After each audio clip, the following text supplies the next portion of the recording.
ನಮಸ್ಕಾರ. ಇವತ್ತಿನ ಜಿ ಸಂವಾದದಲ್ಲಿ ನಾವು ಮಾತಾಡ್ತಿರೋದು ಅದೇ ಬಿಜೆಪಿಯ ವಿಚಾರ. ಯಾಕಂದ್ರೆ ಜನಾರ್ದನ ರೆಡ್ಡಿ ಮತ್ತು ಶ್ರೀರಾಮುಲು ಅಂದಾಗ ಉಂಟಾಗಿರುವಂತಹ ಜಟಾಪಟಿ ಯಾಕೋ ಮುಗಿಯೋ ಲಕ್ಷಣವೇ ಕಾಣ್ತಾ ಇಲ್ಲ. ನೋಡಿ, ಮೇಲ್ನೋಟಕ್ಕಿದು ರಾಜಕೀಯ ಅಂತ ಅನಿಸಿದ್ರು ಕೂಡ ಆಳ ಆಗಲ್ಲ. ಈ ಪ್ರಕರಣಕ್ಕೆ ಸಂಬಂಧಪಟ್ಟಂತೆ ನಾವು ನೋಡ್ತಾ ಹೋದರೆ ಬೇರೆಯದೇ ವಿಚಾರ ಇದೆ. ಆಸ್ತಿ ವಿಚಾರವೋ ಅಥವಾ ಕೆಲವೊಂದು ಹಿಸ್ಟ್ರಿಗಳು ಅಂತ ಇಬ್ಬರು ನಾಯಕರು ಮಾಡಿಟ್ಬಿಟ್ಟಿದ್ದಾರೆ. ಆ ಹಿಸ್ಟ್ರಿಗಳೆಲ್ಲ ರಿಓಪನ್ ಆಗಿ ಈ ಮಟ್ಟಕ್ಕೆ ತಾರಕಕ್ಕೇರಿದೆಯಾ ಅಂತ ಹೀಗೆ ಸಾಕಷ್ಟು ಅನುಮಾನಗಳಂತೂ ಸೃಷ್ಟಿಯಾಗಿದೆ. ಇದರ ನಡುವೆ ನೋಡಿ, ರಾಮುಲು ಕಾಂಗ್ರೆಸ್ಸಿಗೆ ಹೋಗ್ತಾರಂತೆ, ಕಾಂಗ್ರೆಸ್ಸಲ್ಲಿ ರೆಡ್ ಕಾರ್ಪೆಟ್ ಹಾಕಿದಾರಂತೆ, ಈ ಥರದ ಒಂದಷ್ಟು ಸ್ಟೇಟ್ಮೆಂಟ್ಗಳು ಬಂತು. ಅದಕ್ಕೆ ಈಗಾಗಲೇ ಕಾಂಗ್ರೆಸ್ನವ್ರು ಹೇಳಿದ್ದಾರೆ ಅಂತ ಯಾವುದೇ ಮಾತುಕತೆಗಳು ಕೂಡ ನಡೆದಿಲ್ಲ ಅಂತ ಹೇಳಿ. ಯಾಕಂದರೆ ರಾಮುಲು ಅಂದ ಸಂದರ್ಭದಲ್ಲಿ ಕಾಂಗ್ರೆಸ್ನಲ್ಲಿ ಅವರು ಮುಂದೆ ಭವಿಷ್ಯವನ್ನು ರಾಜಕೀಯವಾಗಿ ಕಟ್ಕೊಳ್ಳೋದು ಅನ್ನೋದಾದರೆ ಅದು ಅಷ್ಟು ಸುಲಭ ಸಾಧ್ಯವೂ ಅಲ್ಲ ಅಂತ. ಇದರ ಜೊತೆಗೆ ರಾಮುಲು ಬೆಂಬಲಿಗರು ಅಂದಾಗ ಅಷ್ಟು ಸುಲಭವಾಗಿ ಬಿ ಜೆ ಪಿಯನ್ನು ಬಿಡುವಂಥ ಮಾತೇ ಇಲ್ಲ ಅನ್ನುವಂಥ ವಿಚಾರವನ್ನು ಪ್ರಸ್ತಾಪ ಮಾಡಿದ್ದಾರೆ. ಆದರೆ ನೋಡಿ, ರಾಧಾ ಮೋಹನ್ ದಾಸ್ ಅಗರ್ವಾಲ್ ಬಂದಿದ್ದಾದರೂ ಯಾಕೆ? ಇತ್ಯರ್ಥ ಮಾಡಬೇಕಾಗಿದ್ದದ್ದು ಏನು? ಈಗ ಹೊಸ ಮಜ್ಜಲನ್ನು ಪಡ್ಕೊಂಡಿದೆ ಅನ್ನೋದಾದರೆ ಇದು ಬಿ ಜೆ ಪಿಯ ಸ್ಟ್ರಾಟಜಿಯ ಅನ್ನುವಂಥ ಪ್ರಶ್ನೆ. ಯಾಕಂದರೆ ವಿಜಯೇಂದ್ರ ರಾಜ್ಯಾಧ್ಯಕ್ಷ ಸ್ಥಾನದಲ್ಲಿ ಕೂತ್ಕೊಂಡಿದ್ದಂಥ ವಿಚಾರಕ್ಕೆ ಅಸಮಾಧಾನ ಅನ್ನೋದು ಸ್ಫೋಟವಾಗಿತ್ತು, ಬಡಗಳು ಹುಟ್ಟುಕೊಂಡಿತ್ತು. ಆದರೆ ಇವತ್ತು ರೆಡ್ಡಿ ರಾಮುಲು ಅಂಥೇಳಿ ಚರ್ಚೆ ಆಗ್ತಿದೆ ಅನ್ನೋದಾದರೆ ಆ ವಿಷಯ ಬದಿಗೆ ಹೋಯಿತು. ಅಂದರೆ ಸಮಸ್ಯೆ ಅನ್ನೋದು ಪೋಸ್ಟ್ಪೋನ್ ಆಗ್ತಾ ಇದೆ. ಹೊಸ ಸಮಸ್ಯೆಗಳನ್ನು ಬಿ ಜೆ ಪಿಯೇ ಆಹ್ವಾನ ಮಾಡಿ ಇನ್ವಿಟೇಷನ್ ಕೊಟ್ಟು ಕರ್ಕೊಳ್ತಾ ಇದೆ ಅನ್ನೋದಾದರೆ ಇನ್ನೊಂದು 3 ವರ್ಷ ಕಳೆದ್ರೆ ಅದೇನೋ ಎಲೆಕ್ಷನ್ ಅಂತ ಬೇರೆ ಬರುತ್ತೆ. ಆವಾಗ ಬಿ ಜೆ ಪಿಯ ಪಾಡೇನು? ರೈಟ್ ನೌ ಸಿಚುವೇಶನ್ಗೆ ಬರೋದಾದರೆ ಪ್ರತಿಪಕ್ಷ ಅದು ಶಿಸ್ತಿನ ಪಕ್ಷ ಅಂತ ಕರೆಸ್ಕೊಂಡಿತ್ತು. ಜನಸಾಮಾನ್ಯರು ವಿರೋಧ ಪಕ್ಷದಲ್ಲಿ ಕೂರಿಸಿದ್ದಾರೆ ಅನ್ನೋದಾದರೂ ಕೂಡ ಅವರು ಅದಕ್ಕೆ ಸಮರ್ಥರು. ಪ್ರಶ್ನೆ ಮಾಡಿ, ಸರಿಯಾದ ರೀತಿಯಲ್ಲಿ ಪ್ರಶ್ನೆ ಮಾಡಿ, ಏನಾದರೂ ಅನ್ಯಾಯ ಆಡಳಿತ ಪಕ್ಷದ ಕಡೆಯಿಂದ ಇದ್ದರೆ ನಮಗೆ ನ್ಯಾಯ ಕೊಡಿಸಿ ಅನ್ನುವಂಥ ಸದುದ್ದೇಶದಿಂದ ಕೂರಿಸಿರುವಂಥದ್ದು. ಅದನ್ನು ಅರ್ಥ ಮಾಡ್ಕೊಳ್ತಿಲ್ಲ ಅಂತ ಒಂದು ಪರಿಸ್ಥಿತಿ ರಾಜ್ಯ ಬಿ ಜೆ ಪಿಯದು. ಹೈಕಮಾಂಡ್ ಕೊಟ್ಟಂಥ ಆದೇಶವನ್ನು ಪರಿಪಾಲನೆ ಮಾಡುವಂಥ ರಾಜ್ಯ ಬಿ ಜೆ ಪಿ ನಾಯಕರಿದ್ದಾರಾ? ಇಲ್ಲ ಅನ್ನುವಂತಹ ಸದ್ಯದ ಇನ್ಪುಟ್ಸ್ ಕೂಡ ಇದೆ. ಎಲ್ಲದರ ಬಗ್ಗೆ ಕೂಲಂಕುಷವಾಗಿ ಮಾತಾಡೋಣ. ನಾನು ದಿವ್ಯಶ್ರೀ.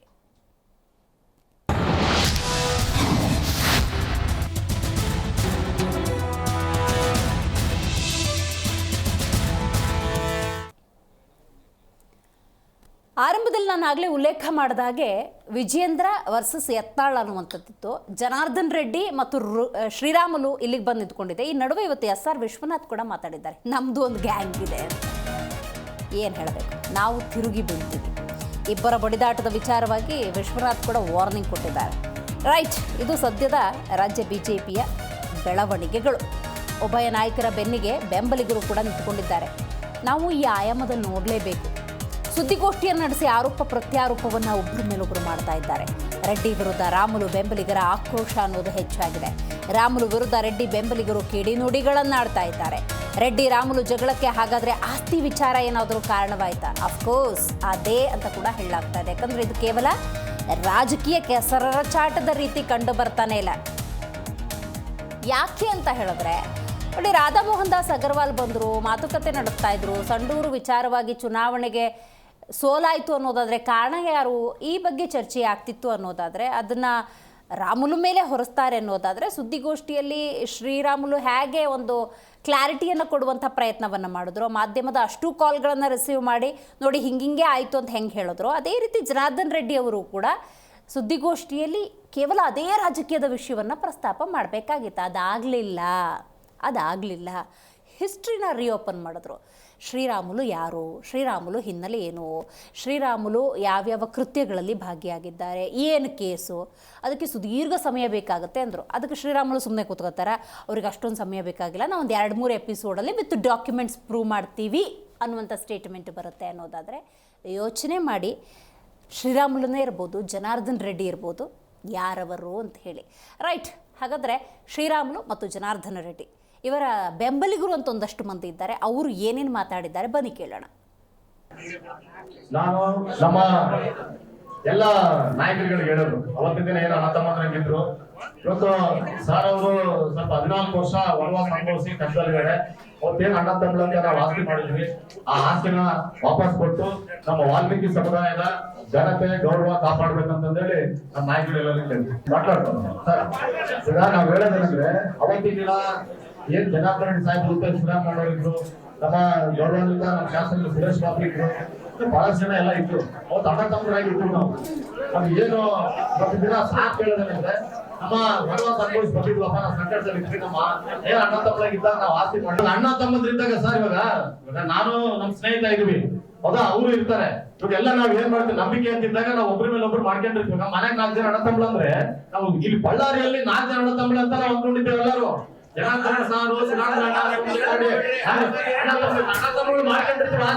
ಆಸ್ತಿನ ವಾಪಸ್ ಕೊಟ್ಬಿಡಂತ ಹೇಳಿ ಅವ್ರು ಹೇಳ್ತಾರೆ ಅಷ್ಟೇ.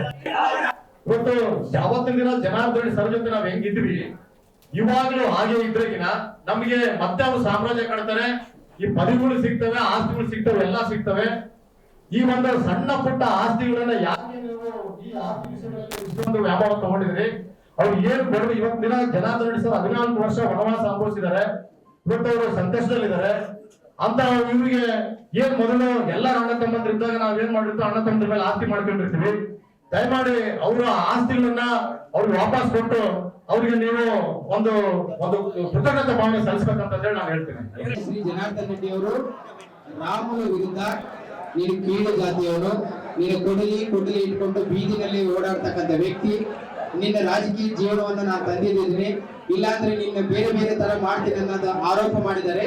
ಆರೋಪಕ್ಕೆ ವಿರುದ್ಧವಾಗಿ ನಾವು ಮುಂದಿನ ದಿನದಲ್ಲಿ ರಾಮುಲಲ್ಲಿ ಸ್ವತಃ ಅವ್ರ ಹತ್ರ ಡಿಸ್ಕಸ್ ಮಾಡಿ ಒಂದು ಕೋರ್ಟ್ ಅಲ್ಲಿ ಮಾನನಷ್ಟ ಮೊಕದ್ದಮೆ ಮಾಡ್ತೀವಿ. ಒಂದು ಅದರ ಜೊತೆಗೆ ರಾಜ್ಯದ ಎಲ್ಲಾ ಜಿಲ್ಲೆಗಳಲ್ಲಿ ಪೊಲೀಸ್ ವರಿಷ್ಠಾಧಿಕಾರಿಗಳು ಕಂಪ್ಲೇಂಟ್ ಕೊಡ್ತಾ ಇದ್ವಿ, ಅವರ ವಿರುದ್ಧ ಸೂಕ್ತ ಕಾನೂನು ಕ್ರಮ ಜರುಗಿಸಬೇಕು, ಆಗ ಒಂದು ಜಾತಿ ನಿಂದನೆ ಕೇಸ್ ಹಾಕ್ಬೇಕಂತ.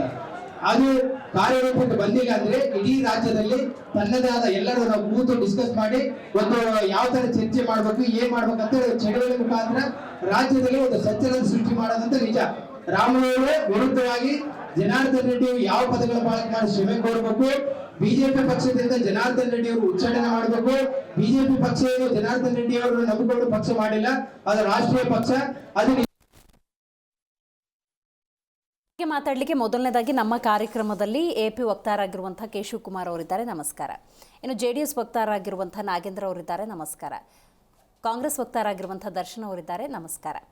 ಇನ್ನು ವಾಲ್ಮೀಕಿ ಸಮಾಜದ ಮುಖಂಡರಾಗಿರುವಂತಹ ಶಿವಾನಂದ್ ಅವರು ಝೂಮ್ನಿಂದ ಕನೆಕ್ಟ್ ಆಗ್ತಾ ಇದ್ದಾರೆ. ನಮಸ್ಕಾರ ಶಿವಾನಂದ್ ಅವರಿಗೆ. ನಮಸ್ಕಾರ. ಓಕೆ, ಶ್ರೀರಾಮುಲು ಮತ್ತು ಜನಾರ್ದನ ರೆಡ್ಡಿ ಅಂದ ಸಂದರ್ಭದಲ್ಲಿ ನಾವು ಗಮನಿಸ್ತಾ ಇದ್ದೀವಿ ಒಂದು ಕಳೆದ 3-4 ದಿವಸದಿಂದ ಬಹಳಷ್ಟು ಬೆಳವಣಿಗೆಗಳು. ರೈಟ್, ಹೈಕಮಾಂಡ್ ಗಮನಕ್ಕೆ ತರಬೇಕು ಅಂತ ಶ್ರೀರಾಮುಲು ಅವರು ಹೇಳಿದ್ರು, ಅಂತೆಯೇ ತಂದಿದ್ದು ಆಯ್ತು. ವಾಟ್ ನೆಕ್ಸ್ಟ್ ಶಿವಾನಂದ್ ಅವರೇ, ಮುಂದೇನು? ಮುಂದೆ ಒಬ್ಬ ರಾಜ್ಯ ನಾಯಕ ವಾಲ್ಮೀಕಿ ನಾಯಕನ ಬಗ್ಗೆ ಅಷ್ಟು ಅವಹೇಳನಕಾರಿಯಾಗಿ ನಿರಾಧಾರದಿಂದ ಆಧಾರದ ಇಲ್ಲದೆ ಇದ್ದಂತ ಆಪಾದನೆಗಳನ್ನ ಮಾಡಿದ್ದಾರೆ. ಅಷ್ಟು ಅವರು ತಪ್ಪಾಗಿದೆ ಅಂತ ಒಪ್ಕೋಬೇಕು. ಫಸ್ಟ್ ನಮ್ಮ ಬಹಳ ದೊಡ್ಡ ಬೇಡಿಕೆ, ಮತ್ತೆ ನಾವು ಅವ್ರ ಮಾತನ್ನ ಖಂಡಿಸ್ತಾ ಇದೀವಿ. ಬೇಗನೆ ಅವರು ಆದಷ್ಟು ಬೇಗ ಇದನ್ನ ಎಲ್ಲ ಉಲ್ಬಣ ಆಗದಂಗೆ ಅವರು ಸಿಂಪಲ್ ಆಗಿ ಶ್ರೀರಾಮುಲು ಅವರು ಅಲ್ಲಿ ಕೋರ್ ಕಮಿಟಿಯಲ್ಲಿ ಒಂದು ವಿಷಯ ಬಂತು, ಹನುಮಂತು ಮತ್ತೆ ಜನಾರ್ದನ್ ರೆಡ್ಡಿ ಅವರು ಹೇಳಿದಕ್ಕೆ ನೀವು ಈ ರೀತಿ ಮಾತಾಡ್ತಾ ಇದ್ದೀರಾ ಅಂತ ಪ್ರಶ್ನೆ ಬಂದಾಗ ಆ ಮಾತಿಗೆ ಒಂದು ಉತ್ತರ ಕೊಡ್ಬೇಕಾಯ್ತು ಅವರು. ಮಾನ್ಯ ಜನಾರ್ದನ್ ರೆಡ್ಡಿ ಅವರು ಇಲ್ಲ, ಆ ರೀತಿ ಏನಿಲ್ಲ, ನಾನು ಆ ರೀತಿ ಇವ್ರಿಗೆ ಅಗರ್ವಾಲ್ ಅವರಿಗೆ ನಾನು ಈ ರೀತಿ ಕಿವಿ ತುಂಬಿಲ್ಲ ನಾನು ಅಂತ ಒಂದು ಮಾತು ಹೇಳಿ ಪ್ರೆಸ್ ಮೀಟ್ ಮುಗಿಸ್ಬೋದಾಗಿತ್ತು. ಈ ಕತ್ತಿ ಹಿಡ್ಕೊಂಡ್ ತಿರುಗಾಡ್ತಾನ, ಕೊಡ್ಲಿ ಹಿಡ್ಕೊಂಡ್ ತಿರುಗಾಡ್ತಾನ, ಕುಡ್ಗೋಡ್ ಹಿಡ್ಕೊಂಡ್ ತಿರುಗಾಡ್ತಾನ, ದಾರಿಯಲ್ಲಿ ತಿರುಗಾಡ್ತಿದ್ದ ಅಂತ ಹೇಳಿ ಆಪಾದನೆ ಮಾಡ್ತಾರಲ್ಲ. ಏನ್ರಿ ರೆಡ್ಡಿ ಅವರೇ, ನೀವು ಕರ್ಮ ಸಿದ್ಧಾಂತವನ್ನ ಹೇಳ್ತೀರಿ, ಭಗವತೀಯತೆಯ ಕರ್ಮ ಸಿದ್ಧಾಂತವನ್ನ ಹೇಳ್ತಿರಲ್ಲ. ನೀವು ಕರ್ಮ ಸಿದ್ಧಾಂತದಲ್ಲಿ ಏನಿದೆ, ನಿಸ್ವಾರ್ಥವಾಗಿ ನೀನ್ ಕೆಲಸ ಮಾಡು, ಅದ್ರ ಬಗ್ಗೆ ನೀನು ಫಲಾಪೇಕ್ಷೆ ಪಡ್ಬೇಡ ಅಂತ ಹೇಳ್ತೆ. ನೀವು ಹಂಗಾರೆ ನಿಸ್ವಾರ್ಥದಿಂದ ಶ್ರೀರಾಮುಲು ಬೆಳೆಸಿನಿ ಅಂತಾರಲ್ಲ, ಅದನ್ನು ನಾನು ಒಂದ್ ಕಡೆ ಒಪ್ಕೊಂತೀನಿ ಅಂದ್ಕೊಳ್ಳಿ. ಮತ್ತೆ ಯಾವ ಉದ್ದೇಶದಿಂದ ಬೆಳೆಸಿದ್ರಿ? ಸ್ವಾರ್ಥದಿಂದ ಬೆಳೆಸಿದ್ರ, ನಿಸ್ವಾರ್ಥದಿಂದ ಬೆಳೆಸಿದ್ರ ಅಂತ ನನ್ನ ಪ್ರಶ್ನೆ ಇದೆ. ರೈಟ್ ಶಿವಾನಂದ್ ಅವರೇ, ಆಯ್ತು ನೋಡಿ, ಪ್ರೆಸ್ ಮೀಟಲ್ಲಿ ನೀವು ಹೇಳ್ದಂಗೆ ಅವ್ರು ಎಷ್ಟು ಮಾತಾಡ್ಬೇಕು ಅಷ್ಟೇ ಮಾತಾಡಿ ಅದನ್ನು ಮುಗಿಸ್ಬೋದಾಗಿತ್ತು. ಮಾತಾಡಲಿಲ್ಲ. ಹಿಸ್ಟ್ರಿಗಳನ್ನು, ಶ್ರೀರಾಮುಲು ರೋಲ್ ಈ ಸಮಾಜದಲ್ಲಿ ಏನೇನಿದೆ ಅನ್ನೋದನ್ನೆಲ್ಲ ಎಕ್ಸ್ಪ್ಲೇನ್ ಮಾಡ್ತಾ ಹೋದರು. ಹಾಗಂತ ಶ್ರೀರಾಮುಲು ಅವ್ರೇನು ಸುಮ್ಮನೆ ಕೂತ್ಕೊಂಡ್ರ? ನಮಗೂ ಒಂದು 3-4 ಎಪಿಸೋಡ್ ಅಷ್ಟಿದೆ, ನಾವು ಬೇಗ ಮುಗಿಸ್ಬಿಡ್ತೀವಿ ವಿತ್ ಡಾಕ್ಯುಮೆಂಟ್ಸ್ ಅಂತ ಹೇಳ್ತಾರೆ ಅನ್ನೋದಾದರೆ, ಅವರೇನೋ ಮಾಡ್ತಾರೆ ಅಂದ್ರೆ ನೀವು ಅದನ್ನೇ ಮಾಡಬೇಕಾ? ಇಲ್ಲ, ಅವರು ಈಗ ಒಂದು ಸ್ವಾಭಿಮಾನಕ್ಕೆ ಧಕ್ಕೆ ಬಂದಾಗ, ಅವ್ರ ಬಗ್ಗೆ ಪ್ರಸ್ತಾಪ ಮಾಡಿದಾಗ ಅವ್ರ ಸ್ವಾಭಿಮಾನಕ್ಕೆ ಧಕ್ಕೆ ಬಂತಲ್ಲ. ಅಪಾರವಾದ ಒಂದು ಪ್ರೀತಿ ಗಳಿಸಿ ಅಪಾರ ಜನರನ್ನ ಅವರು ಅಭಿಮಾನಿಗಳಿದ್ದಾರೆ ಅವ್ರಿಗೆ. ಗೊತ್ತಾಯ್ತು. ಕಾರ್ಯಕರ್ತರು ಇದ್ದಾರೆ, ಅವ್ರಿಗೆಲ್ಲ ನೋವಾಗಲ್ವಾ? ಅವ್ರಿಗೆಲ್ಲ ನೋವಾಗಲ್ವಾ? ಮತ್ತೆ ಸುಮ್ಮನೆ ಕುಂತ್ರೆ ಶ್ರೀರಾಮುಲು ಸ್ವಾಭಿಮಾನಕ್ಕೆ ಧಕ್ಕೆ ಬರುತ್ತೆ ಅಂತೇಳಿ ಅವರು ಕೂಡ, ಮತ್ತೆ ಜನರ ಸಲುವಾಗಿ ಕೂಡ ಅವರು ಜನರ ಬಳಿ ಹೋಗೋರು. ನಾಳೆ ಅವರು ಉತ್ತರ ಕೊಡದೇ ಇದ್ರೆ ತಪ್ಪಾಗುತ್ತಲ್ಲ. ಹಾಗಾಗಿ ಅವ್ರು ಉತ್ತರ ಕೊಡ್ಬೇಕಾದ ಪರಿಸ್ಥಿತಿ ಬಂತು. ಸಾಮಾನ್ಯವಾಗಿ ನಿಮ್ಗೆ ಗೊತ್ತಿದೆ, ದಲಿತ ಕುಟುಂಬಗಳು ಅಂದ್ರೆ ನಮ್ಮ ದಲಿತ ಸಮಾಜ ಯಾವಾಗ್ಲೂ ಕೂಡ ಬಹಳ ಆತುರತೆಯಿಂದ ಮಾತಾಡ್ತೀವಿ ನಾವು. ಒಂದೊಂದ್ಸಲ ಈಗ ಕೂಡ ನಾವು ಬಹಳ ಜಾಣರಾಗಿದ್ದೀವಿ, ನಾವು ಕೂಡ ವಿದ್ಯಾವಂತರಾಗಿದ್ವಿ. ನಾವು ಕೂಡ ಬಹಳ ಇವತ್ತು ಬೆಳಗ್ಗೆ ಪ್ರೆಸ್ ಮೀಟ್ ಮಾಡಿದ್ವಿ, ನಾವು ಪತ್ರಿಕಾಗೋಷ್ಠಿ ಮಾಡಿದ್ವಿ ಬಹಳ ನೀಟಾಗಿ. ಅವ್ರಿಗೆಲ್ಲ ಪಾಯಿಂಟ್ ಟು ಪಾಯಿಂಟ್ ಅವ್ರಿಗೆಲ್ಲ ನಮ್ಮ ಪತ್ರಿಕಾ ಮಿತ್ರರಿಗೆ ನಾವು ಬಹಳ ನೀಟಾಗಿ ಹೇಳಿದ್ವಿ. ನಾವು ಅವಶ್ಯಕ್ಕೆ ಹೋಗ್ಲಿಲ್ಲ, ನಾವು ಕಡಿಬೇಡಿ ಅಂತ ಹೇಳಿಲ್ಲ. ನಾವು ಸಮಾಜದ ಪರ ಇದೀವಿ. ಸಮಾಜದಲ್ಲಿ ನಮ್ಮ ಸಮುದಾಯದಿಂದ ಪ್ರತಿನಿಧಿಸುವಂತ ಎಲ್ಲಾ ರಾಜಕಾರಣಿಗಳಿಗೆ ನಾವು ಸಪೋರ್ಟ್ ಆಗಿದ್ದೀವಿ. ನಮಗೆ ಎಲ್ಲಾ ಜನಾಂಗದ ಲೀಡರ್ಗಳು, ನಮ್ಮ ಮಾನ್ಯ ಅಲ್ಲಂ ವೀರಭದ್ರಪ್ಪ ಅವರಾಗ್ಲಿ, ಮಾನ್ಯ ಸೂರ್ಯನಾರಾಯಣ ರೆಡ್ಡಿ ಅವರಾಗ್ಲಿ, ಮಾನ್ಯ ನಾರಾ ಭರತ್ ರೆಡ್ಡಿ ಅವರಾಗ್ಲಿ, ನಾರಾ ಪ್ರತಾಪ್ ರೆಡ್ಡಿ ಅವರಾಗ್ಲಿ, KC ಕೊಂಡಯ್ಯ ಅವರಾಗ್ಲಿ, ಆಮೇಲೆ BM ನಾಗರಾಜ್ ಅವರಾಗ್ಲಿ, ಎಲ್ಲರ ಬೆಂಬಲವು ನಮಗಿದೆ. ಎಲ್ಲರ ಜೊತೆನೂ ನಮ್ಮ ಸಮುದಾಯ ಇದೆ ರೀ. ಎಲ್ಲರ ಜೊತೆನೂ ನಮ್ಮ ಸಮುದಾಯ ಇದೆ. ಈಗಿರುವಾಗ ನೀವು ಒಬ್ಬ ವಾಲ್ಮೀಕಿ ಮುಖಂಡನನ್ನ ನೀವು ಈ ರೀತಿ ಹೀನಾಯವಾಗಿ ಮಾತಾಡ್ತಿದ್ರೆ ಸುಮ್ನೆ ಕುಂದಿರ್ತೀವ? ಮಾನ್ಯ ಸಿದ್ದರಾಮಯ್ಯ ಅವರು, ಮಾನ್ಯ ಮುಖ್ಯಮಂತ್ರಿ ಸಿದ್ದರಾಮಯ್ಯ ಅವ್ರನ್ನ ಒಂದು ಮಾತಂದ್ರೆ ನೋಡ್ರಿ, ಇಡೀ ಸಮುದಾಯ ಬಂದು ರೋಡಿ ನಿಂದಿರ್ತತೆ. ಯಾಕೆ? ಹಾಗಾಗಿ ಇದು ಸಿದ್ದರಾಮಯ್ಯ ಅವರಿಗೆ ಅಂದ್ರೆ ಹೇಗೆ ಹಾಲು ಮತದವರಿಗೆ ನೋವಾಗುತ್ತೋ ಆ ರೀತಿ ನಮ್ಮ ವಾಲ್ಮೀಕಿ ಸಮುದಾಯದ ಒಬ್ಬ ನಾಯಕನ ಮಾತಾಡಿದ್ದಕ್ಕಾಗಿ ನಮಗೆ ನೋವಾಗಿದೆ. ರೈಟ್, ಗೊತ್ತಾಯ್ತು. ಆರಂಭದಲ್ಲಿ ಶಿವಾನಂದ್ ಅವರು ಇದು ಕೇವಲ ರಾಜಕೀಯ ವಿಚಾರ ಅಂತ ಅನ್ಕೊಂಡ್ವಿ. ಯಾಕೋ ಬೇರೆ ವಿಚಾರ ಇದೆ, ಏನೋ ಆಸ್ತಿ ವಿಚಾರ ಇರ್ಬೋದು, ಹಣದ ವಿಚಾರಕ್ಕೇನೋ ಅಸಮಾಧಾನ ಇದೆ, ಅದು ಈ ಮೂಲಕ ಸ್ಫೋಟವಾಯ್ತೇನೋ ಅನ್ನುವಂತಹ ಅನುಮಾನ. ಯಾವ್ದು ಇಲ್ಲ ರೀ, ಯಾವ್ದಿಲ್ಲ. ನೀವು ಯೂಟ್ಯೂಬ್ ಅಲ್ಲಿ ಅಥವಾ ನಿಮ್ಮ ಮಾಧ್ಯಮಗಳಲ್ಲಿ ಬಂದಿತ್ತು ಒಂದ್ಸಲ, ನಮ್ಮ ಮಾನ್ಯ ಸೋಮಶೇಖರ್ ರೆಡ್ಡಿ ಅವರು ಹೇಳಿದ್ರು, ಈ ಜನಾರ್ದನ್ ರೆಡ್ಡಿ ಈ ವರ್ತನೆ ಇಷ್ಟ, ಆತನ ಸ್ವಭಾವನೆ ಇಷ್ಟ, ಯಾರು ಮುಂದೆ ಬರಬಾರ್ದಪ್ಪ, ನಾನೊಬ್ಬನೇ ಮುಂದೆ ಇರ್ಬೇಕು ಅನ್ನುವಂತ ವ್ಯಕ್ತಿತ್ವ ಅವ್ರು ಬೆಳೆಸ್ಕೊಂಡಾರ. ಬಹಳ ಖಂಡ ತುಂಡವಾಗಿ ಮಾತಾಡಿದಾರೆ ಸೋಮಶೇಖರ್ ರೆಡ್ಡಿ ಅವರು, ಒಂದು ಹೇಳಿಕೆ ಕೊಟ್ಟಿದ್ದಾರೆ. ಆ ವಿಡಿಯೋ ಈಗಲೂ ಕೂಡ ಹರಿದಾಡ್ತಾ ಇದೆ ಸಾಮಾಜಿಕ ಜಾಲತಾಣದಲ್ಲಿ. ರಕ್ತ ಹಂಚಿಕೊಂಡ ಹಿರಿಯ ಹಣ್ಣನೇ ಹೇಳ್ತಾ ಇದ್ದಾರೆ, ಯಾರನ್ನು ಬೆಳೆಯಲು ಬಿಡೋದಲ್ಲ, ಅವ್ರ ಗುಣವೇ ಅಂತದ್ದು ಅಂತ ಬಹಿರಂಗವಾಗಿ ಸೋಮಶೇಖರ್ ರೆಡ್ಡಿ ಹೇಳಿದಾರೆ. ಅಂದ್ರೆ ಅವ್ರ ಸ್ವಂತ ರಕ್ತ ಹಂಚಿಕೊಂಡ ಅಣ್ಣನಿಗೆ ಎಷ್ಟು ನೋವಾಗಿದೆ ನೋಡ್ರಿ. ಇವತ್ತು ಅವ್ರ ಅಣ್ಣನ್ನು ಕೂಡ ಮನೆಯಲ್ಲಿ ಕೂಡಿಸಿದ್ರು ನೋಡ್ರಿ. ಅವರು ಸದಾ ಜನರ ಮಧ್ಯೆ ಇರುವಂತ ವ್ಯಕ್ತಿತ್ವ. ಅವರು MLA ಆಗಿದ್ರೆ 365 ದಿವಸನು ಜನರ ಜೊತೆ ಇದ್ದಂತವ್ರು. ಯಾರು? ಸೋಮಶೇಖರ್ ರೆಡ್ಡಿ ಅವರು. ಮತ್ತೆ ನಾವು ಅವ್ರನ್ನ ಮಾತಾಡ್ತೀವ? ನಾವು ಮಾತಾಡಲ್ಲ. ಅವರೇ ನೋವು ಪಟ್ಟಿದ್ದಾರೆ. ನೀವು ಜನಾರ್ದನ್ ರೆಡ್ಡಿ ಅವರಿಗೆ ನಾನು ಒಂದು ಪ್ರಶ್ನೆ ಮಾಡ್ತೀನಿ. ನೀವು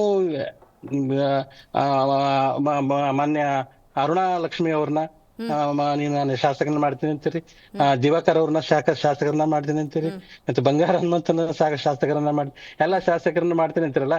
ಅಂದ್ರೆ ಏನು ವೋಟರ್ಸ್ ಎಲ್ಲ ನಿಮ್ ಜೋಬ್ನಲ್ಲಿ ಇದಾರ ರೀ? ಶ್ರಮ ಬೇಕ್ರಿ, ಪ್ರತಿಯೊಬ್ಬರದು ಶ್ರಮ ಬೇಕು. ವೋಟರ್ ಅಂತಂದ್ರೆ ಅಷ್ಟು ಸುಲಭ ಅಲ್ಲ. ನಾನ್ ಮಾಡ್ತೀನಿ, ಆಯ್ತು, ನೀವ್ ಯಾಕ್ರಿ ಹೌದ್ರಿ, ನೀವು ಮಾನ್ಯ ಅರುಣಾ ಲಕ್ಷ್ಮಿ ಅವ್ರನ್ನ ನೀವ್ ಹೆಂಗ ಸೋಲಿಸಿದ್ರಿ? ಹೆಂಗ್ ಸೋತಿರ್ರಿ? ಗೆಲ್ಸ್ಕೋಬೇಕಾಗಿತ್ತಲ್ರಿ? ಇವತ್ತು ನೀವು ಉಸ್ತುವಾರಿ ವಹಿಸ್ಕೊಂಡು ಸಂಡೂರು ವಿಧಾನಸಭಾ ಕ್ಷೇತ್ರದಲ್ಲಿ ಉಸ್ತುವಾರಿ ವಹಿಸ್ಕೊಂಡವ್ರು, ಬಂಗಾರ ಹನುಮಂತಣ್ಣವ್ರಿಗೆ ನೀವು ಟಿಕೆಟ್ ಇಸ್ಕೊಟ್ಟವ್ರು, ನೀವ್ ಯಾಕೆ ಗೆಲ್ಸ್ಕೊಂಡ್ ಬರ್ಲಿಲ್ರಿ? ಕಾರಣ ಸಾಧ್ಯನೇ ಇಲ್ಲ. ನೋಡ್ರಿ, ಜನಾರ್ದನ್ ರೆಡ್ಡಿ ಒಂದು ವಿಷಯ, ಜನಾರ್ದನ್ ರೆಡ್ಡಿ ಅವರು ಅಲ್ಲಿ ಮೈನಿಂಗ್ ಚಟುವಟಿಕೆಗಳಿಗೆ ಅಡ್ಡಪಡಿಸಿದ್ರು, ಇವರಿಂದನೇ ಮೈನಿಂಗ್ ನಿಂತೋಯ್ತು, ನಮ್ಮ ಉಪಜೀವನ ನಿಂತೋಯ್ತು ಅಂತೇಳಿ ಸಂಡೂರ್ ಭಾಗದ ಜನರು ಹೇಳ್ತಿದಾರ್ರಿ. ಅವ್ರ ಸಲುವಾಗಿ ಓಟ್ ಹಾಕಿಲ್ರಿ. ಮತ್ತೆ ಬಂದ್ರಲ್ಲಪ್ಪ ಇವ್ರು ಕಿಟಕಿಟಿ ಏನಂತೇಳಿ ಅವ್ರು ಓಟ್ ಹಾಕ್ಲಿಲ್ಲ. ರೈಟ್. ಕಾಂಗ್ರೆಸ್ ವಕ್ತಾರರಿಂದ ಇವತ್ತಿನ ನಮ್ಮ ಪ್ಯಾನೆಲ್ ಡಿಬೇಟ್ ಅನ್ನು ಆರಂಭ ಮಾಡೋದಾದ್ರೆ, ಸಿದ್ದರಾಮೋತ್ಸವ ಮಾಡ್ತಾರೆ, ಜನಾಂದೋಲನ ಮಾಡ್ತಾರೆ, ಇನ್ನು ಕೃತಜ್ಞತಾ ಸಮಾವೇಶವನ್ನು ಮಾಡ್ತಾರೆ. ಕಾಂಗ್ರೆಸ್ನವ್ರ ಸಭೆ ಸಮಾವೇಶಗಳಲ್ಲಿ ಮುಳುಗಿ ಹೋಗಿದ್ದಾರೆ. ಜ್ವಲಂತ ಸಮಸ್ಯೆಗಳ ಬಗ್ಗೆನೇ ಚರ್ಚೆನೇ ಮಾಡೋದಿಲ್ಲ ಅಂಥೇಳಿ JDSನವರು BJPಯವರು ಆರೋಪ ಮಾಡಿದ್ದು. ಜ್ವಲಂತ ಸಮಸ್ಯೆಗಳ ಬಗ್ಗೆ ಗಮನ ಹರಿಸೋದಷ್ಟು ಬ್ಯುಸಿ ಆಗಿಬಿಟ್ಟಿದ್ದಾರೆ BJPಯವರು ಆಂತರಿಕ ಸಮಸ್ಯೆಗಳಲ್ಲಿ. ಯಾವಾಗಲೂ ಕಾಂಗ್ರೆಸ್ಸಿಗೆ ಕೌಂಟರ್ ಕೊಡ್ತೀವಿ ಅಂತ ಹೇಳಿ ಕಾಂಗ್ರೆಸ್ ಅಂತ ಅನ್ಕೋಬೇಡಿ ದರ್ಶನ್ ಅವರು. ಓಕೆ, ನೋಡಿ, ನಾವು ಮೊದಲಿಗೆ ಹೇಳಬೇಕಂದ್ರೆ ಒಂದು ವಿರೋಧ ಪಕ್ಷವಾಗಿ ಈ ರೀತಿಯಾದಂಥ ಸ್ವಭಾವಗಳು ನಿಜವಾಗ್ಲೂ ರಾಜ್ಯದ ಜನ ಆಡ್ಕೊಳ್ಳುವಂಥ ಪರಿಸ್ಥಿತಿಗೆ BJP ಹೋಗಿ ತಲುಪಿದೆ. ಮತ್ತು ಆ ಪಕ್ಷಕ್ಕೆ ಕಾರ್ಯಕರ್ತರು ಅಂತ ಇರ್ತಾರೆ. ಅವ್ರು ಇವತ್ತು ತಲೆ ಎತ್ತದ ಹಾಗೆ ಆ ಪಕ್ಷದ ನಾಯಕರು ಮಾಡಿರ್ತಕ್ಕಂಥದ್ದು. ಯಾಕಂದ್ರೆ ನನಗೂ ಕೆಲವು ಮಿತ್ರರು ಇದ್ದಾರೆ. ಈಗ ನಾವು ಕಾಂಗ್ರೆಸ್ ಪಕ್ಷ ಆದರೆ ಪಕ್ಷಾತೀತವಾಗಿ ಸ್ನೇಹ ಇರ್ತದೆ, ಸ್ನೇಹಿತರು ಇರ್ತಾರೆ. ಅವ್ರು ಯಾರಾದರೂ ಫೋನ್ ಮಾಡಿದರೆ ಅವ್ರು ಹೇಳೋದಿಷ್ಟೇ, ಏನಣ್ಣ ಪರಿಸ್ಥಿತಿ ಇದು, ಯಾಕೆ ಹಿಂಗೆ ಕಚ್ಚಾಡ್ತಾರೆ, ಇವ್ರಿಗೇನು ಮಾನ ಮರ್ಯಾದಿದೆಯಾ, ವಾಸ್ತವವಾಗಿ ಅವ್ರು ಆಡು ಮಾತುಗಳನ್ನು ನಾನು ನಿಮ್ಮ ಹತ್ರ ಹೇಳ್ತಾ ಇರ್ತಕ್ಕಂಥದ್ದು. ಆದರೆ ಇವತ್ತು ಡಬಲ್ ಆರ್ ಇವರು ರೆಡ್ಡಿ ಮತ್ತು ರಾಮುಲು ಅವರು ಇವರ ಒಂದು ಹೋರಾಟ ನಿಮ್ಮ ಚರ್ಚೆಯಲ್ಲಿ ಹೇಳ್ತಾ ಇರ್ತಕ್ಕಂಥದ್ದು ಆಸ್ತಿ ವಿಚಾರ ಅಂಥೇಳಿ. ನೋಡಿ, ಹೆಣ್ಣು ಹೊನ್ನು ಮಣ್ಣಿಗಾಗಿ ಕೆಲ ಸಾಮ್ರಾಜ್ಯಗಳೇ ಮುಗಿದೋಗಿವೆ, ಹಲವು ಸಾಮ್ರಾಜ್ಯಗಳು ಉದಯವಾಗಿದೆ. ಇವರಿಬ್ಬರ ಒಂದು ವೈಯಕ್ತಿಕ ವ್ಯವಹಾರಗಳು, ಅದವರು ವೈಯಕ್ತಿಕ ಸಂಬಂಧಪಟ್ಟಿರ್ತಕ್ಕಂಥ ಆಸ್ತಿ ಅಂತಂದರೆ ಆ ವಿಚಾರದಲ್ಲಿ ಗಲಾಟೆ ಅನ್ನುವಂಥದ್ದು ಇವಾಗ ಹೊರಗಡೆ ಬರ್ತಾ ಇರ್ತಕ್ಕಂಥದ್ದು. ಜನಾರ್ದನ್ ರೆಡ್ಡಿ ಅವರ ಪ್ರೆಸ್ ಮೀಟ್ ಅವರೇನೋ ಹೇಳಿರ್ತಕ್ಕಂಥದ್ದನ್ನು ನೀವು ಹೇಳಿದ್ದೀರ. ಆದರೆ ಇವರು ಶಾಶ್ವತವಾಗಿ ಇವರ ಸ್ನೇಹ ಸಂಬಂಧ ಅಂತೂ ಮುಗಿದೋಗಿರೋದಕ್ಕೆ ಒಂದು ಉದಾಹರಣೆ ಅಂದರೆ ಅವ್ರ ಮನೆಗೊಂದು ಬರೋದಕ್ಕೆ ಹೋಗೋದಕ್ಕೊಂದು ಚಿಕ್ಕ ಗೇಟ್ ಇತ್ತಂತೆ, ಅದನ್ನು ಕ್ಲೋಸ್ ಮಾಡಿಬಿಟ್ಟಿದ್ದಾರೆ. ಅಂದರೆ ಸಂಬಂಧಗಳ ಕೊಂಡಿನೇ ಕಳಚಿ ಬಿದ್ದಾದ್ಮೇಲೆ. ಮೇಡಮ್, ಯಾವಾಗ್ಲೂ ಅಷ್ಟೇ ಅನ್ಯೂನ್ಯವಾಗಿದ್ದಾಗ ಅಲ್ಲಿ ಯಾವುದೇ ರೀತಿಯಾದಂಥ ಸಮಸ್ಯೆಗಳು ಇರಲ್ಲ. ಅದು ಗಂಡ ಹೆಂಡತಿ ಆಗಿರ್ಬೋದು, ತಂದೆ ಮಗ ಆಗಿರ್ಬೋದು, ಅಣ್ಣ ತಮ್ಮ ಆಗಿರ್ಬೋದು. ಯಾವತ್ತು ನಾವು ದ್ವೇಷದ ಕಿಡಿ ಹೊತ್ತುತ್ತದೆ, ಅಲ್ಲಿಂದನೇ ಪರ ವಿರೋಧ ಚರ್ಚೆಗಳು. ಮತ್ತು ಬಹಳ ಮುಖ್ಯವಾಗಿ ಇವರಿಬ್ಬರ ಬೆಂಬಲಿಗರು ಒಂದು ವಿಚಾರವನ್ನು ಮಾತಾಡ್ತಾ ಇರೋದು ಸಂಡೂರು ಕಾಂಗ್ರೆಸ್ನ ಭದ್ರಕೋಟೆ ಮೇಡಮ್. ಸಂಡೂರಲ್ಲಿ ಸ್ವಾತಂತ್ರ್ಯ ಬಂದು ಇಲ್ಲಿ ತನಕನೂ BJP ಒಂದು ಬಾರಿನೂ ಆಳ್ವಿಕೆಗೆ ಬಂದಿಲ್ಲ. ಅದ್ರ ಜೊತೆಗೆ ಅಲ್ಲಿ ಸಂತೋಷ್ ಲಾಡ್ ಅವರ ಉಸ್ತುವಾರಿ ತಗೊಂಡಿದ್ರು. ನಮ್ಮದೇ ಶಾಸಕರು ತುಕಾರಾಮ್ ಅವರು ಗೆದ್ದಿದ್ರು. ಅವರ ಧರ್ಮಪತ್ನಿ ಅಲ್ಲಿ ನಿಂತಿರ್ತಕ್ಕಂಥದ್ದು. ನಾಟ್ ಓನ್ಲಿ ಸಂಡೂರು ಮೇಡಮ್, ನಮ್ಮ ಸ್ಟ್ರಾಟಜಿ ಯಾವ್ಯಾವ ರೀತಿ ಇತ್ತು ನೀವು ಚನ್ನಪಟ್ಟಣ ನೋಡಿದ್ದೀರಾ, ಶಿಗ್ಗಾವಿ ನೋಡಿದ್ದೀರಾ. ಇಬ್ಬರು ಮಾಜಿ ಮುಖ್ಯಮಂತ್ರಿಗಳ ಮಕ್ಕಳನ್ನೇ ಸೋಲಿಸಿದ್ವಿ. ಅದ್ರ ಜೊತೆಗೆ ಸಂಡೂರು ನಮ್ಮ ಕಾಂಗ್ರೆಸ್ ಪಕ್ಷದ ಗ್ಯಾರಂಟಿ ಯೋಜನೆಗಳು ಅಥವಾ ಕಾಮಗಾರಿಗಳು ಅಥವಾ ಸಂಡೂರಿಗೆ 1,500 ಕೋಟಿ ರೂಪಾಯಿ ಅನುದಾನ ಕೊಟ್ಟಿದ್ವಿ. ನಮ್ಮ ಪ್ರಯತ್ನದಿಂದ ನಾವು ಗೆದ್ದಿದ್ದೀವಿ ಹೊರತು ಇವರಿಬ್ಬರ ಜಗಳ ಮತ್ತಿನ್ನೊಂದು ಅದಕ್ಕೆ ನಮಗೆ ಕಾರಣನೇ ಅಲ್ಲ. ಅದಕ್ಕೂ ಹೆಚ್ಚಾಗಿ ಈ ರಾಮುಲು ಅವರು ಮತ್ತು ರೆಡ್ಡಿ ಅವರು ಏನು ಈ ರಾಜಕೀಯದಲ್ಲಿ ಒಂದು ವರ್ಚಸ್ ಪಡ್ಕೊಂಡಿದ್ದು ಯಾವಾಗ ಅಂದರೆ ಶ್ರೀಮತಿ ಸೋನಿಯಾ ಗಾಂಧಿ ಮೇಡಮ್ ಅವರ ಚುನಾವಣೆಯಲ್ಲಿ BJPಯಿಂದ ಸುಷ್ಮಾ ಸ್ವರಾಜ್ ಅವರು ನಿಂತಾಗ ಇವರಿಬ್ಬರೂ ಮಾನಸ ಪುತ್ರರು ಅಂತ ಹೇಳ್ಬಿಟ್ಟು ಸುಷ್ಮಾ ಸ್ವರಾಜ್ ಅವರು ಬದುಕಿರೋ ತನಕನೂ ಆ ಒಂದು ಪ್ರೀತಿ ವಿಶ್ವಾಸಗಳನ್ನ ಇಟ್ಕೊಂಡಿದ್ರು. ತದನಂತರ ಇವರ ಒಂದು ಏನು ಬಳ್ಳಾರಿನ ರಿಪಬ್ಲಿಕ್ ಆಫ್ ಬಳ್ಳಾರಿ ಅಂತ ಕರೆಯುವಂಥ ಪರಿಸ್ಥಿತಿಗೆ ತಾಂಡೋಗಿದ್ದು ರಾಜಕೀಯವಾಗಿ. ಅದ್ರ ಜೊತೆಗೆ ವಿಧಾನಸೌಧದ ಒಳಗೆ ತೊಡೆ ತಟ್ಟಿ ಪಂಥಾಹ್ವಾನ ಕೊಡ್ತಾರೆ ಕಾಂಗ್ರೆಸ್ನವ್ರಿಗೆ. ಇವರ ಯಾವುದು ಅಕ್ರಮ ಗಣಿಗಾರಿಕೆ ವಿರುದ್ಧ ನಾವು ಧ್ವನಿ ಎತ್ತಿದಾಗ ಬಳ್ಳಾರಿಗೆ ಬನ್ನಿ ನೋಡ್ಕೊಳ್ತೀವಿ ಅಂತೇಳಿ ಆ ಒಂದು ಪಾದಯಾತ್ರೆ ದಿಕ್ಕು ದೆಸೆಗಳನ್ನ ಯಾವ್ಯಾವ ರೀತಿಯಾಗಿ ಬದಲಾಯಿಸ್ತು. ಕೊನೆಗೆ ಯಡಿಯೂರಪ್ಪನವರು BJP ಬಿಟ್ಟೋದ್ರು. ಆ ಸಂದರ್ಭ ಶ್ರೀರಾಮುಲು ಅವರು BJP ಬಿಟ್ಟೋದ್ರು. ಈವನ್ ಜನಾರ್ದನ್ ರೆಡ್ಡಿ ಅವರು BJP ಬಿಟ್ಟು ಹೋಗಿದ್ರು. ಇದು ವಾಸ್ತವವಾಗಿ ಇತಿಹಾಸದಲ್ಲಿ ನಡೆದಿರ್ತಕ್ಕಂಥ ಘಟನಾವಳಿಗಳು.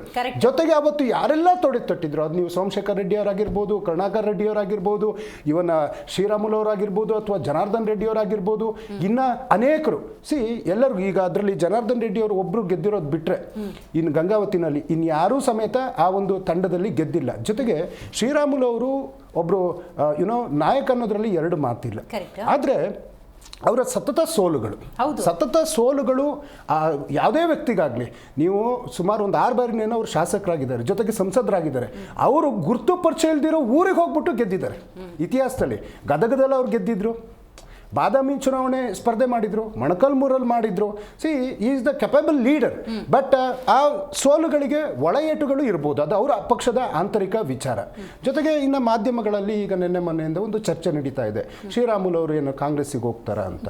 ನಮ್ಮ ಪಕ್ಷದ ಆಂತರಿಕವಾಗಿ ಯಾವುದೇ ರೀತಿಯಾದಂಥ ಚರ್ಚೆಗಳು ಆಗಿಲ್ಲ. ಆದರೆ ಮಾನ್ಯ KPCC ಅಧ್ಯಕ್ಷರು ಹಿಂದಿನ ಚುನಾವಣಾ ಸಂದರ್ಭದಲ್ಲಿ ಆ್ಯಸ್ ಯೂಶ್ವಲಿ ಒಬ್ಬರು KPCC ಅಧ್ಯಕ್ಷರಾಗಿ ಒಂದು ಪಕ್ಷವನ್ನು ಯಾವ ರೀತಿ ಅಧಿಕಾರಕ್ಕೆ ತರಬೇಕು ಅನ್ನೋದನ್ನ ಯೋಚನೆ ಮಾಡ್ತಾ ಇರ್ತಾರೆ, ಆ ಸ್ಟ್ರಾಟಜಿಗಳನ್ನ ಮಾಡ್ತಾ ಇರ್ತಾರೆ. ಶ್ರೀರಾಮುಲು ಅವ್ರಿಗೂ ಆಹ್ವಾನ ಕೊಟ್ಟಿದ್ವಿ ಅನ್ನುವಂಥ ಮಾತನ್ನು ಹೇಳಿದ್ದಾರೆ. ಸಣ್ಣ ಪಾಸ್ ತಗೊಳ್ಳೋಣ. ಜನಾರ್ದನ್ ರೆಡ್ಡಿ ಅವರೇ ಸುದ್ದಿಗೋಷ್ಠಿಯನ್ನು ನಡೆಸಿ ಶ್ರೀರಾಮುಲು ಹಿಸ್ಟ್ರಿಯನ್ನು, ಯಾವ್ಯಾವ ಕೊಲೆ ಕೇಸ್ಗಳಲ್ಲಿ ಶ್ರೀರಾಮುಲು ಪಾತ್ರ ಹೆಂಗೆಂಗಿದೆ ಅಂತ ಉಲ್ಲೇಖ ಮಾಡಿರೋದನ್ನು ನೀವು ಕೂಡ ಕೇಳಿಸ್ಕೊಂಡಿದ್ದೀರಿ. ಅಂಥ ಸಂದರ್ಭದಲ್ಲಿ DK ಶಿವಕುಮಾರ್ ಅವರು ಅಥವಾ ಕಾಂಗ್ರೆಸ್ ಆ ಹಿಸ್ಟ್ರಿ ಇರೋ ಶ್ರೀರಾಮುಲುನ ಒಂದು ಪಕ್ಷ ಶ್ರೀರಾಮುಲುನೇ ಬಯಸಿದ್ರು ಕೂಡ ಸೇರಿಸ್ಕೊತೀರಾ ಮೇಡಮ್? ಈ ಕೊಲೆ ಕೇಸ್ ಅನ್ನೋ ವಿಚಾರ ಅಂತ ಬಂದಾಗ ಯಾವುದೇ ಕೇಸ್ಗಳಾದರೂ ಅದು ಪೊಲೀಸ್ ಸ್ಟೇಷನ್ ಇರ್ತದೆ. ಶ್ರೀರಾಮುಲು ಅವರು ಹೇಳಿಕೆಯನ್ನು ಕೊಟ್ಟಿದ್ದಾರೆ, ನನ್ನ ಕಂಪ್ಲೇಂಟ್ಗಳು ಯಾವ ಸ್ಟೇಷನ್ಲಿ ಇದೆ ತಂದು ತೋರಿಸ್ಲಿ ಅನ್ನುವಂಥ ಮಾತನ್ನು ಹೇಳಿದ್ದಾರೆ. ಜೊತೆಗೆ ಇಲ್ಲಿ ನಮ್ಮ ಪಕ್ಷದಲ್ಲಿ ಇವತ್ತು ಅವ್ರನ್ನ ಕರೆತರೋ ಬಗ್ಗೆ ಯಾವುದೇ ಚರ್ಚೆಗಳು ಆಗಿಲ್ಲ. ಈ ಒಂದು ನಮ್ಮ ನಾಯಕರುಗಳು ಅವ್ರು ಬಂದರೆ ಸ್ವಾಗತ ಅಂತ ಕೆಲವು ನಾಯಕರುಗಳು ಹೇಳಿದ್ದಾರೆ. ಅಧಿಕೃತವಾಗಿ KPCC ಅಧ್ಯಕ್ಷರು ನನ್ನಲ್ಲಿ ಚರ್ಚೆ ಆಗಿಲ್ಲ, ನನ್ನ ಟೇಬಲ್ ಮೇಲೆ ಯಾವುದೇ ರೀತಿಯಾದಂಥ ಅರ್ಜಿಗಳು ಬಂದಿಲ್ಲ, ಬಂದಂಥ ದಿನದಲ್ಲಿ ನೋಡೋಣ. ನಾವಿನ್ನೂ ಕೂಸಿನ ಸಂದರ್ಭ, ಈ ಚರ್ಚೆಗಳು ನಾವು ಮಾತನಾಡುವಂಥದ್ದು ಭಾಳ ಚಿಕ್ಕ ಸಂದರ್ಭ ಅಂತ ಅನಿಸ್ತದೆ. ಮತ್ತೆ ಇನ್ನೊಂದು, ಶ್ರೀರಾಮುಲು ಅಂದರೆ ನೀವು ಹೇಳ್ದಂಗೆ ಬಹುದೊಡ್ಡ ನಾಯಕ ಅಂತ ಗುರುತಿಸ್ಕೊಂಡವರು, ಇಫ್ ಅವ್ರು ಬಂದರೂ ಕೂಡ it is a biggest strength ನಿಮಗೆ. ಸ್ಟಿಲ್ ಓವರ್ಲೋಡ್ ಆಗಲ್ವಾ? ನೋ, ಖಂಡಿತ ಇಲ್ಲ ಮೇಡಮ್. ಒಂದು ಪಕ್ಷ ಅಂದಾಗ ಬ್ಯಾಲೆನ್ಸಿಂಗ್ ಇರಬೇಕಾಗತ್ತೆ, ಯಾವ ರೀತಿ ಬ್ಯಾಲೆನ್ಸ್ ಮಾಡ್ಬೇಕಂತ. ನಮ್ಮಲ್ಲಿ ಈ ಕೆಲವು ದಿನಗಳ ಹಿಂದಿನ ಚರ್ಚೆಗಳು ಭಾವನೆಯ ಚರ್ಚೆಗಳಾಗಿದ್ದು. ಬ್ಯಾಲೆನ್ಸ್ ತಪ್ಪಿದಾಗಲೇ ಆ ಚರ್ಚೆಗಳು ಬರೋದು. ಸಂಪುಟ ಪುನರ್ರಚನೆ, KPCC ಅಧ್ಯಕ್ಷ ಸ್ಥಾನದ ಬದಲಾವಣೆ, ಮುಖ್ಯಮಂತ್ರಿ ಗಾದಿಯಲ್ಲಿ ರೇಸಲ್ಲಿರೋದು ಇಲ್ಲ, ಆ ರೀತಿ ಇಲ್ಲ. ಯಾಕೆಂದ್ರೆ ನಮ್ಮ ಹೈಕಮಾಂಡು ಬಹಳ ಸ್ಟ್ರಿಕ್ಟ್ ಆಗಿದೆ ಮೇಡಮ್. ಈಗ ಉದಾಹರಣೆ, ನೀವು ಇವತ್ತಿಂದೇ ಬೆಳವಣಿಗೆ ಆದರೆ, ಒಂದು ನಿರಾಣಿಯವರ ಪ್ರೆಸ್ ಮೀಟ್ ಆಗಿದೆ, ಸದಾನಂದ ಗೌಡರು ಡೈರೆಕ್ಟ್ ಆಗಿ ಅವರ ಹೈಕಮಾಂಡ್ಗೆ ವಾರ್ನ್ ಮಾಡ್ತಾ ಇದ್ದಾರೆ. ಇನ್ನು SR ವಿಶ್ವನಾಥ್ ನಾನು ನೋಡಿಲ್ಲ, ನೀವು ಹೇಳಿದ್ರಿ, ಸೊ ಅವರೇನು ಪ್ರೆಸ್ ಮೀಟ್ ಮಾಡಿದ್ದಾರೆ ಅನ್ನುವಂಥದ್ದನ್ನ ಹೇಳಿದ್ದೀರಿ. ರಾಜ್ಯಾಧ್ಯಕ್ಷರನ್ನೇ ಒಬ್ಬರೂ ಸಹಿಸ್ತಾ ಇಲ್ಲ, ರಾಜ್ಯಾಧ್ಯಕ್ಷರನ್ನ ಇನ್ಕ್ಲೂಡಿಂಗ್ ಸದಾನಂದ ಗೌಡರು. ಅವ್ರು ಇವತ್ತು ಹೇಳಿಕೆ ಕೊಟ್ಟಿದ್ದಾರೆ, ನಮ್ಮಲ್ಲಿ ಅವರು ಎಲೆಕ್ಟೆಡ್ ಆಗಿಲ್ಲ ಅವರು ಅನ್ನುವಂಥ ಮಾತನ್ನು ಹೇಳಿದ್ದಾರೆ. ಇನ್ನು ಒಂದು ತಂಡನೇ ವಿಭಜನೆ ಆಗಿ ಹೋಗಿದೆ BJPನಲ್ಲಿ. ಸೊ ಅದಕ್ಕೆ ದಿನ ಹೊಸಬ್ರು ಸೇರ್ಪಡೆ ಆಗ್ತಾ ಇದೆ. ಆ ತಂಡಕ್ಕೆ ಜನಾರ್ದನ್ ರೆಡ್ಡಿ ಅವರಿಗೆ ಗಾಳ ಆಗ್ತಾ ಇದ್ದಾರೆ, ಅವ್ರನ್ನ ಕರೆದಿದ್ದಾರೆ ಅನ್ನುವಂಥ ಮಾತು ಬರ್ತಾ ಇದೆ. ಅದಕ್ಕೂ ಹೆಚ್ಚಾಗಿ ಮೇಡಮ್, ನಮ್ಮ ಪಕ್ಷದ ವಿಚಾರಕ್ಕೆ ಬಂದರೆ, ಈ ರೀತಿಯಾದಂಥ ಹಾದಿ ಬೀದಿ ಜಗಳ ಬಿಫೋರ್ ಎಲೆಕ್ಷನ್ಸ್, ಆಫ್ಟರ್ ಎಲೆಕ್ಷನ್ ಒಂದು ದಿನಕ್ಕೂ ಆಗಲಿಲ್ಲ. ಚಿಕ್ಕ ಮಾತಿಗೂ ಸಮೇತ ಹೈಕಮಾಂಡ್ನ AICC ಅಧ್ಯಕ್ಷರು ಬಂದು ಒಂದೇ ಒಂದು ಮಾತು ಹೇಳಿದ್ರು, ಎಲ್ಲರೂ ನಿಮ್ಮ ಕೆಲಸಗಳಲ್ಲಿ ಇರಬೇಕು, ಯಾರು ಯಾವುದನ್ನು ಮಾತಾಡಬಾರ್ದು ಅಂತ. ಒಬ್ಬ ನಾಯಕರು ಏಕವಚನ ಪದಗಳನ್ನೂ ಸಮೇತ ನಮ್ಮ ಪಕ್ಷದಲ್ಲಿ ಪ್ರಯೋಗ ಮಾಡಿಲ್ಲ, ಯಾರು ಜಿದ್ದು ಸಾಧಿಸುವಂತನೂ ಕೆಲಸದೂ ಮಾಡಿಲ್ಲ. ನಮ್ಮಲ್ಲಿ ಏನು ಅಂತಂದರೆ ಸಂಘಟಾತ್ಮಕವಾಗಿ ಪಕ್ಷವನ್ನು ಸಂಘಟನೆ ಮಾಡುವಂಥದ್ದು. ಮತ್ತು ಉದಾಹರಣೆ, ಈಗ ಮಾನ್ಯ KPCC ಅಧ್ಯಕ್ಷರು DK ಶಿವಕುಮಾರ್ ಸಾಹೇಬರು, ಮಾನ್ಯ ಮುಖ್ಯಮಂತ್ರಿಗಳು ಸಿದ್ದರಾಮಯ್ಯನವರು ಒಂದು ಡಿಫ್ರೆನ್ಸ್, ಒಂದು ಚಿಕ್ಕ ವ್ಯತ್ಯಾಸಗಳನ್ನ ನೀವು ಹುಡುಕ್ಲಿಕ್ಕೂ ದುರ್ಬೀನ್ ಹಾಕಿರೂ ಸಿಗೋದಿಲ್ಲ. ಅದು ಬಿಫೋರ್ ಎಲೆಕ್ಷನ್ ಇವತ್ತಿಗೂ ಅಷ್ಟೇ. ಮೊನ್ನೆನೂ ಮುಖ್ಯಮಂತ್ರಿಗಳು ಹೇಳ್ತಾ ಇದ್ರು, ಏನ್ರಿ ನಮ್ಮಿಬ್ರು ಮೇಲೆ ಹೇಳ್ತಾ ಇದ್ದೀರಿ, ನಾವು ಇಲ್ಲೇ ಇದ್ದಾರೆ ನೋಡ್ರಿ, ನಾವು ಹೇಗಿದ್ದೀವಿ ಅಂತೇಳಿ. That is called A confident, that is called A friendship, that is called ಒಂದು ಪಾರ್ಟಿನ ಜೊತೆಯಾಗಿ ತೆಗೆದುಕೊಂಡು ಹೋಗುವಂಥದ್ದು. ಆ ಕೆಲಸ ನಮ್ಮ ಪಕ್ಷದಲ್ಲಿ ತುಂಬಾ ಚೆನ್ನಾಗಿ ನಡೀತಾ ಇದೆ. ನಾಗೇಂದ್ರ ಅವರೇ, ಏನಾಗ್ತಿದೆ BJPಯಲ್ಲಿ ಅನ್ನೋದೇ ಸದ್ಯದ ಪ್ರಶ್ನೆ. ಅಂದ್ರೆ ಲಿಸ್ಟ್ ಬೆಳೀತಾ ಇದೆ. ವಿಜಯೇಂದ್ರ, ಯತ್ನಾಳ್, ರಮೇಶ್ ಜಾರಕಿಹೊಳಿ, ಪ್ರತಾಪ್ ಸಿಂಹ, ಕುಮಾರ್ ಬಂಗಾರಪ್ಪ, ಈಗ ಹೊಸ ಜನಾರ್ದನ್ ರೆಡ್ಡಿ, ಶ್ರೀರಾಮುಲು, SR ವಿಶ್ವನಾಥ್, ಏನು ಲಿಸ್ಟ್ ಬೆಳೀತಾನೆ ಇದೆಯಲ್ಲ ಅಂತ. ಮೇಡಮ್, ಇವತ್ತು ಏನು ರಾಜ್ಯದಲ್ಲಿ ನಡೀತಾ ಇದೆಯಲ್ಲ ಸನ್ನಿವೇಶಗಳು, ಇಲ್ಲಿ ರಾಜಕೀಯದಲ್ಲಿ ಯಾರು ಮಿತ್ರರಲ್ಲ, ಯಾರು ಶತ್ರುಗಳಲ್ಲ. ಹೌದು. ಮತ್ತು ಪಕ್ಷದ ಸೈದ್ಧಾಂತಿಕ ವಿರೋಧಿಗಳಲ್ಲ. ಇಲ್ಲಿ ನಡೀತಾರ ಸನ್ನಿವೇಶ ಪಕ್ಷದ ವಿರೋಧಿಗಳಲ್ಲ, ಸೈದ್ಧಾಂತಿಕ ವಿರೋಧಿ ಅಲ್ಲ, ಏನು ಸ್ಪರ್ಧಾತ್ಮಕ ವಿರೋಧಿಗಳಲ್ಲ, ವೈಯಕ್ತಿಕ ವಿರೋಧ ಆಯಿತು ಅಂತಲೇ ನೋಡ್ಬೋದು. ಇವತ್ತು ವೈಯಕ್ತಿಕವಾಗಿ ಅವ್ರವ್ರು ಮಾಡಿರೋಂಥ ಸನ್ನಿವೇಶಗಳು, ಇವರಿಂದ ಏನು ಹೆಲ್ಪ್ ಅವ್ರಿಗಾಯಿತು, ಅವರಿಂದ ಇವ್ರಿಗೆ ಏನು ಹೆಲ್ಪ್ ಆಯಿತು. ಇವತ್ತು ಜನಾರ್ದನ್ ರೆಡ್ಡಿ ಇರ್ಬೋದು, ಶ್ರೀರಾಮ್ ಇರ್ಬೋದು, ರಾಮ ಲಕ್ಷ್ಮಣ ಇದ್ದಂಗೆ ರಾಜ್ಯದಲ್ಲಿದ್ದರು. 40 ವರ್ಷದಿಂದ ಬಳ್ಳಾರಿಯಲ್ಲಿ ಕಾಂಗ್ರೆಸ್ ಇತ್ತು. 40 ವರ್ಷ ಆದಮೇಲೆ ಇವರಿಬ್ಬರು ಒಂದು BJP ಪಕ್ಷದಿಂದ ಕಟ್ಟಿ ಅಲ್ಲಿ ಬಳ್ಳಾರಿಯಲ್ಲಿ BJP ತಂದಿದ್ದು ನಾವೆಲ್ಲ ನೋಡಿದ್ವಿ. BJP ಇವತ್ತೇನಾದರೂ ಇಲ್ಲಿ ಟೇಕ್ ಆಫ್ ಆಗಬೇಕು ಅಂತಂದರೆ ಅವತ್ತು ಬಲಪಡಿಸಿತ್ತು ಏನಾದರೂ ಇದ್ದರೆ ಸನ್ಮಾನ್ಯ ಯಡಿಯೂರಪ್ಪನವ್ರಿಗೆ ಶ್ರೀರಾಮ್ಲು ಮತ್ತು ಜನಾರ್ದನ್ ರೆಡ್ಡಿ ಅನ್ನೋ ಮಾತು ಇದೆ. ಇವತ್ತು ಏನಾಗ್ತಾಯಿದೆ, ಅವತ್ತಿನ ಅವರಿಬ್ಬರು ಫಸ್ಟು ಬಿಸ್ನೆಸ್ ಮ್ಯಾನ್ಗಳಾಗಿದ್ದರು. ಪಕ್ಷಕ್ಕೆ ಬರೋಕ್ಕೆ ಮುಂಚೆ ಬಿಸ್ನೆಸ್ ಮ್ಯಾನ್ಗಳಿದ್ದು. ಬಿಸ್ನೆಸ್ ಮ್ಯಾನ್ ಆಗಿದ್ದಾಗ ಬಿಸ್ನೆಸ್ಸಲ್ಲಿ ಅತಿರೇಕವಾಗಿ ಬೆಳೆದ್ರು, ಜೋರಾಗಿ ಬೆಳೆದ್ರು. ನೀವು ನೋಡಿದ್ದೀರಿ ಎಲ್ಲಿವರೆಗೂ ಬೆಳೆದ್ರು ಅಂತಲೂ. ಬೆಳೆದಾಗ ಆಗಿರೋಂಥ ಒಂದು ಸನ್ನಿವೇಶಗಳು, ಮತ್ತು ಅದು ರಾಜಕೀಯಕ್ಕೆ ಬಂದಾಗ ರಾಜಕೀಯದಲ್ಲಿ ಅದೇ ಒಗ್ಗಟ್ಟಾಗಿದ್ರಿ. ಆಮೇಲೆ ತದನಂತರ ಕಾಲಾಂತರದಿಂದ ಜೈಲಿಗೆ ಹೋದರು ಜನಾರ್ದನ್ ರೆಡ್ಡಿ. ಇವರೊಂದು ಪಕ್ಷದಲ್ಲಿ ಉನ್ನತ ಸ್ಥಾನ ಬೆಳೀತಾ ಹೋದರು, ಮತ್ತು ಒಳ್ಳೆಯ ಒಂದು ಸ್ಥಾನಮಾನ ಸಿಕ್ತು, ಮತ್ತು ರಾಜ್ಯದಲ್ಲಿ ಪ್ರಬಲ ನಾಯಕರಾಗಿ ಗುರುತಿಸ್ಕೊಂಡ್ರು. ಎಲ್ಲೋ ಒಂದು ಕಡೆ ಜನಾರ್ದನ್ ರೆಡ್ಡಿಗಳು ನೋಡಪ್ಪ ಜೊತೆಯಲ್ಲೇ ಬಂದ್ವಿ, ನನಗಿಂತ ಪರಿಸ್ಥಿತಿ ಬಂತು, ಇವ್ರಿಗಾಗಿಲ್ಲನೂ ಎಲ್ಲೋ ಒಂದು ಕಡೆ ಮನಸ್ತಾಪ ಕ್ರಿಯೇಟ್ ಆಯಿತು. ಅದಾದಮೇಲೆ ಈಗೇನಾಯಿತು, ಜನಾರ್ದನ್ ರೆಡ್ಡಿ ಅವರೊಂದು ಸ್ವಪಕ್ಷ ಕಟ್ಟಿದ್ರು, ಆಚೆ ಬಂದು ಅವ್ರು ಇವಾಗ ಗೆದ್ದರು, ಇವ್ರು ಸೋತರು. ಇವ್ರಿಗೆಲ್ಲೋ ಒಂದು ಕಡೆ ಮನಸ್ತಾಪ, ನೋಡಪ್ಪ ನಾನು ಸೋತೆ ಅವ್ರು ಗೆದ್ದರು. ಇವೆಲ್ಲ ರಾಜಕಾರಣದಾಗ ಏನಾಗುತ್ತೆ, ದಿನ ನಡೀತಾರಂಥ ಒಂದು ಸಮಸ್ಯೆಗಳು. ಈಗ ಏನಿದು ಅಂತ ಆಸ್ತಿ ವಿಚಾರ ಬಂದಿದೆ ಅಂದರೆ, ಅವರು ಬಿಸ್ನೆಸ್ನಲ್ಲಿ ನಡೆದಿರೋಂಥ ವ್ಯವಹಾರಗಳಲ್ಲಿ ಅವ್ರವ್ರು ಮಾಡ್ಕೊಂಥ ಒಡಂಬಡಿಕೆಗಳು, ಅವರಲ್ಲಿ ಇದ್ದಂಥ ಒಂದು ಒಗ್ಗಟ್ಟು ಒಂದು ಏನಾಗಿತ್ತು, ಆ ಒಂದು ವಿಚಾರವಾಗಿ ಇವತ್ತು ಆಸ್ತಿ ವಿಚಾರ ಬಂದಿದೆ. ಇದು ಪಕ್ಷಕ್ಕೆ ಎಲ್ಲೂ ಡ್ಯಾಮೇಜ್ ಆಗೋಂಥ ವಿಚಾರ ಅಲ್ಲ. ಇದೇನು ಸ್ಟಾರ್ಟಿಂಗಲ್ಲಿ ನಾವು ಹಂಗೆ ಅಂದ್ಕೊಂಬಿಟ್ರಿ, ಎಲ್ಲೋ BJP ಪಕ್ಷನೇ ಇದಕ್ಕಿಂತ ಡ್ಯಾಮೇಜ್ ಮತ್ತೊಂದು ಅಲ್ಲ. ಈಗ ಇವು ಸ್ಟಾರ್ಟಿಂಗ್ ಹೇಳ್ದಂಗೆನೆ ಯಡಿಯೂರಪ್ಪನವರು ಅದೇನೋ ಸೈಕಲ್ ಓಡಿಸಿ ಪಕ್ಷ ಕಟ್ಟಿದ್ರಲ್ಲ, ಬೀದಿ ತಿರುಗಿ ಹಳ್ಳಿ ತಿರುಗಿ, ಆ ಟೈಮಲ್ಲಿ ಬಲವಾಗಿ ನಿಂತ್ಕೊಂಡಾರಲ್ವಾ ಶ್ರೀರಾಮುಲು ಮತ್ತು ಜನಾರ್ದನ್ ರೆಡ್ಡಿ ಅವರು. ಅವರು ಅವ್ರದ್ದೇ ಆದಂಥ ವ್ಯಕ್ತಿತ್ವವನ್ನು ರೂಪಿಸ್ಕೊಂಡಿರ್ತಾರೆ. ಪಾಸಿಟಿವ್ ನೋಟಲ್ಲೇ ನೋಡೋಣ, ಅಂಥ ಒಂದು ದೊಡ್ಡ ದೊಡ್ಡ ವ್ಯಕ್ತಿತ್ವಗಳೇ ಈ ಮಟ್ಟಕ್ಕೆ ಜಟಾಪಟಿಗೆ ಮಾಡ್ತವೆ. ಇದು ಪಕ್ಷಕ್ಕೂ ಡ್ಯಾಮೇಜು, ಅವರು ನಂಬಿರೋರ್ಗೂ ಡ್ಯಾಮೇಜು, ಅವ್ರ ಮನೆಯವ್ರಿಗೂ ಡ್ಯಾಮೇಜು.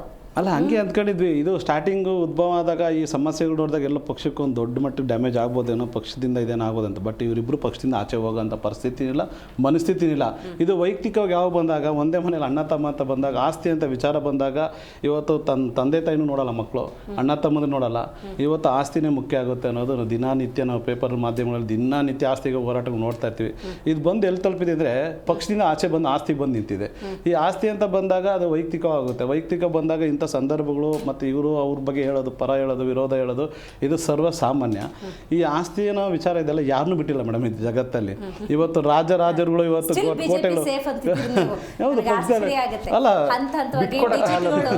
ಅಲ್ಲ ಬಿಟ್ಕೊಡೋ ಪ್ರಶ್ನೆ ಇಲ್ಲ. ಇದು ಪಕ್ಷವಾಗಿ ಎಲ್ಲಿ ಇಲ್ಲ. ಇದು ಆಸ್ತಿ ವಿಚಾರ ತಂದು ನೋಡಿ, ನಿಮ್ದೇ ನೋಡಿ ಟೈಟಲ್ ನೋಡಿ, ಆಸ್ತಿ ಅಂತ ಕೊಟ್ಟಿದ್ದೀರಿ. ಆಸ್ತಿ ಅಂತ ಬಂದಾಗ ಅವರು ಪರ್ಸನಲ್ ಆಗ್ಬಿಡುತ್ತೆ, ವೈಯಕ್ತಿಕ ಆಗುತ್ತೆ. ಅದು ಪಕ್ಷಕ್ಕೆ ಎಲ್ಲ ಡ್ಯಾಮೇಜ್ ಆಗಲ್ಲ. ಆಮೇಲೆ ಇವರೇನು ಹಚ್ಚಿದ ಕಿಡಿ ಬಂಗಾರು ಹನುಮಂತು ಸಂಡೂರ್ ಎಲೆಕ್ಷನ್ ಅಲ್ಲ ಆಯ್ತು, ಅದಾದ್ಮೇಲೆ ನಾವು ಹಂಗೆ ಅಂದ್ಕೊಂಡು ಎಲ್ಲೋ ಪಕ್ಷಕ್ಕೆ ಡ್ಯಾಮೇಜ್ ಆಗ್ಬಿಡುತ್ತೆ, ಇವರಿಬ್ಬರಿಂದ ಪಕ್ಷನೇ ಏನೋ ಒಂದು ಸೀಮಿತ ಕಳ್ಕೊಂಡ್ಬಿಡುತ್ತೇನೋ ಅಂತ ನಾವು ಎಲ್ಲೋ ಒಂದ್ ಕಡೆ ಅನ್ನಿಸ್ತು. ಈ ವಿಜೇಂದ್ರ ಮತ್ತು ಯತ್ನಾಳ್ ವಿಷಯನೇ ಮರ್ತು ಬಿಟ್ರಲ್ಲ ರಾಧಾ ಮೋಹನ್ ದಾಸ್ ಅಗರ್ವಾಲ್ ಅವರು, ಹೈಕಮಾಂಡ್ ಅವರು. ನೋಡಿ ಅದು ನಿರಂತರ ನಡೀತಾ ಇದೆ ಮೇಡಮ್. ನೆನ್ನೆ ಮೊನ್ನೆ ಹುಟ್ಟಿರೋದಲ್ಲ. ಈಗ ನೀವು ಹೇಳ್ದಂಗೆ ಇವತ್ತು ಯತ್ನಾಳ್ ಇರ್ಬೋದು ಮತ್ತು ವಿಜೇಂದ್ರ ಇರ್ಬೋದು, ಏನು ನೆನ್ನೆ ಮೊನ್ನೆ ಇಷ್ಟೇ ಅಲ್ಲ, ಅವರು ಅವ್ರ ತಂದೆ ಕಾಲದಿಂದ ವಿರೋಧ ಮಾಡ್ಕೊಂಡು ಬರ್ತಾರೆ, ಅದು ನೋಡ್ತಾನೆ ಇದೀವಿ. ಹಂಗಂತ ಪಕ್ಷ ಬಿಟ್ಟು ಹೋಗಲಿಲ್ಲ, ಪಕ್ಷಕ್ಕೆ ತೊಂದರೆ ಕೊಡಲಿಲ್ಲ, ಪಕ್ಷದಿಂದ ವಿರೋಧವಾಗಿ ಹೋಗಲಿಲ್ಲ. ಪಕ್ಷದಲ್ಲಿ ತಿದ್ದ ಅಂತ ಒಂದು ಸಮರ್ಥ ನಾಯಕರು ಮತ್ತು ಒಂದು ಸೀನಿಯರ್ ಲೀಡ್ರು. ಹಾಗಾಗಿ ಎಲ್ಲೋ ಒಂದು ಸ್ವಲ್ಪ ಸಣ್ಣ ಪುಟ್ಟ ದಾರಿ ತಪ್ಪಿದಾಗ ಒಂದು ಮಾತು ಹೇಳಿ ಸ್ಟೇಟ್ಮೆಂಟ್ ಕೊಟ್ಟು ಅವ್ರು ನಿರಂತರ BJP ಜೊತೆ ಸಹಕಾರದೊಂದಿಗೆ ಹೋಗ್ತಾ ಇದ್ದಾರೆ. ಹಂಗಂತ ಇಲ್ಲಿ ಪಕ್ಷ ಇಲ್ಲಿ ವಿಭಜನೆ ಆಗುವಂಥ ಪರಿಸ್ಥಿತಿ ಎಲ್ಲೂ ಬಂದಿಲ್ಲ ಮೇಡಮ್. ರೈಟ್ ಕೇಶವ್ ಅವರೇ, ಎರಡು ಆಯಾಮದಲ್ಲಿ ಸದ್ಯದ ಸಿಚುವೇಶನ್ ನೋಡಬೇಕು. ಒಂದು, ರಾಜ್ಯದಲ್ಲಿ ಜ್ವಲಂತ ಸಮಸ್ಯೆ ಬಗ್ಗೆ ಧ್ವನಿ ಎತ್ತಬೇಕಾಗಿರೋದೇ ವಿರೋಧ ಪಕ್ಷ, ಅದು ನಿಷ್ಕ್ರಿಯ ಆಗಿಬಿಟ್ಟಿದೆ. ನಿಷ್ಕ್ರಿಯ ಆಗೋಕ್ಕೆ ಈ ಸೋಕಾಲ್ಡ್ ನಾಯಕರು ಕಾರಣ ಆಗ್ತಿದ್ದಾರೆ. ಇದು ಒಂದು. ದೊಡ್ಡ ದೊಡ್ಡ ನಾಯಕರು, ನಾನು ಆಗಲೇ ಹೇಳಿದೆ, ದೊಡ್ಡ ವ್ಯಕ್ತಿತ್ವವನ್ನು ಬೆಳೆಸ್ಕೊಂಡಿರ್ತಾರೆ ತಮ್ಮ ಹೋರಾಟದ ಮೂಲಕ, ಚುನಾವಣಾ ಪ್ರಚಾರದಲ್ಲಿ ಸಂಘ ಪರಿವಾರಗಳನ್ನು ಸೇರಿಸ್ಕೊಳ್ಳೋ ಮೂಲಕ. ಅದನ್ನು ನಂಬಿಟ್ಟಿರ್ತಾರೆ ಜನ ಆ ಕ್ಷಣಕ್ಕೆ. ಇವಾಗ ಬಿಗ್ಗೆಸ್ಟ್ ಡಿಸಪಾಯಿಂಟ್ ಅಲ್ಲ, ಇವ್ರ ಜೊತೆ ಇದ್ನ ನಾನು, ಈ ಭಾವನೆ ಬರಲ್ವಾ? ನೋಡಿ, ಈಗ ಇವರು ಕಿತ್ತಾಟ ನೋಡ್ತಾ ಇದ್ದೀವಿ, ಹಾದಿ ಬೀದಿಯಲ್ಲಿ ಜಗಳ ಆಡೋ ಮಟ್ಟಕ್ಕೆ ಇಳಿದ್ಬಿಟ್ಟಿದ್ದಾರೆ. ಇದರಲ್ಲಿ ಈಗ ನೀವು BJPಗೆ ಡ್ಯಾಮೇಜ್ ಆಗುತ್ತಾ ಅಂತ ಹೇಳಿ ಏನೋ ಒಂದು ಪ್ರಶ್ನೆ ಕೇಳ್ತಿದ್ರಿ. ಇಲ್ಲಿ BJPಗೆ ಇನ್ನೂ ಡ್ಯಾಮೇಜ್ ಆಗೋದೇನಾದ್ರು ಉಳಿದಿದೆಯಾ? ಏನು ಬೇಕೋ ಎಲ್ಲ ಆಗೋಗಿದೆ. ಈಗ ಸದ್ಯದ ರಾಜ್ಯದ ರಾಜಕೀಯ ಪರಿಸ್ಥಿತಿಯಲ್ಲಿ BJP ಅಪ್ರಸ್ತುತ ಆಗೋಗಿದೆ. ಯಾಕಂತಂದ್ರೆ ಇವಾಗ ಕಳೆದ 5 ವರ್ಷದಲ್ಲಿ ನೋಡ್ತಾ ಇದ್ದೀವಿ, ಕುಮಾರಸ್ವಾಮಿ ಅವ್ರ ಸರ್ಕಾರ ಹೋಗಿ BJP ಸರ್ಕಾರ ಬಂದಾಗಲೂ ಅಷ್ಟೇ 3 ವರ್ಷದಲ್ಲಿ ಅವರು 2 CMಗಳು ಬದಲಾವಣೆ ಮಾಡಿದ್ರು. ಅವರು ಮಾಡಿದ್ದ ಸತತ ತಪ್ಪುಗಳಿಂದ ಕಳ್ಕೊಂಡ್ರು. ರಾಜ 65ಕ್ಕೆ ಇಳಿದ್ರು.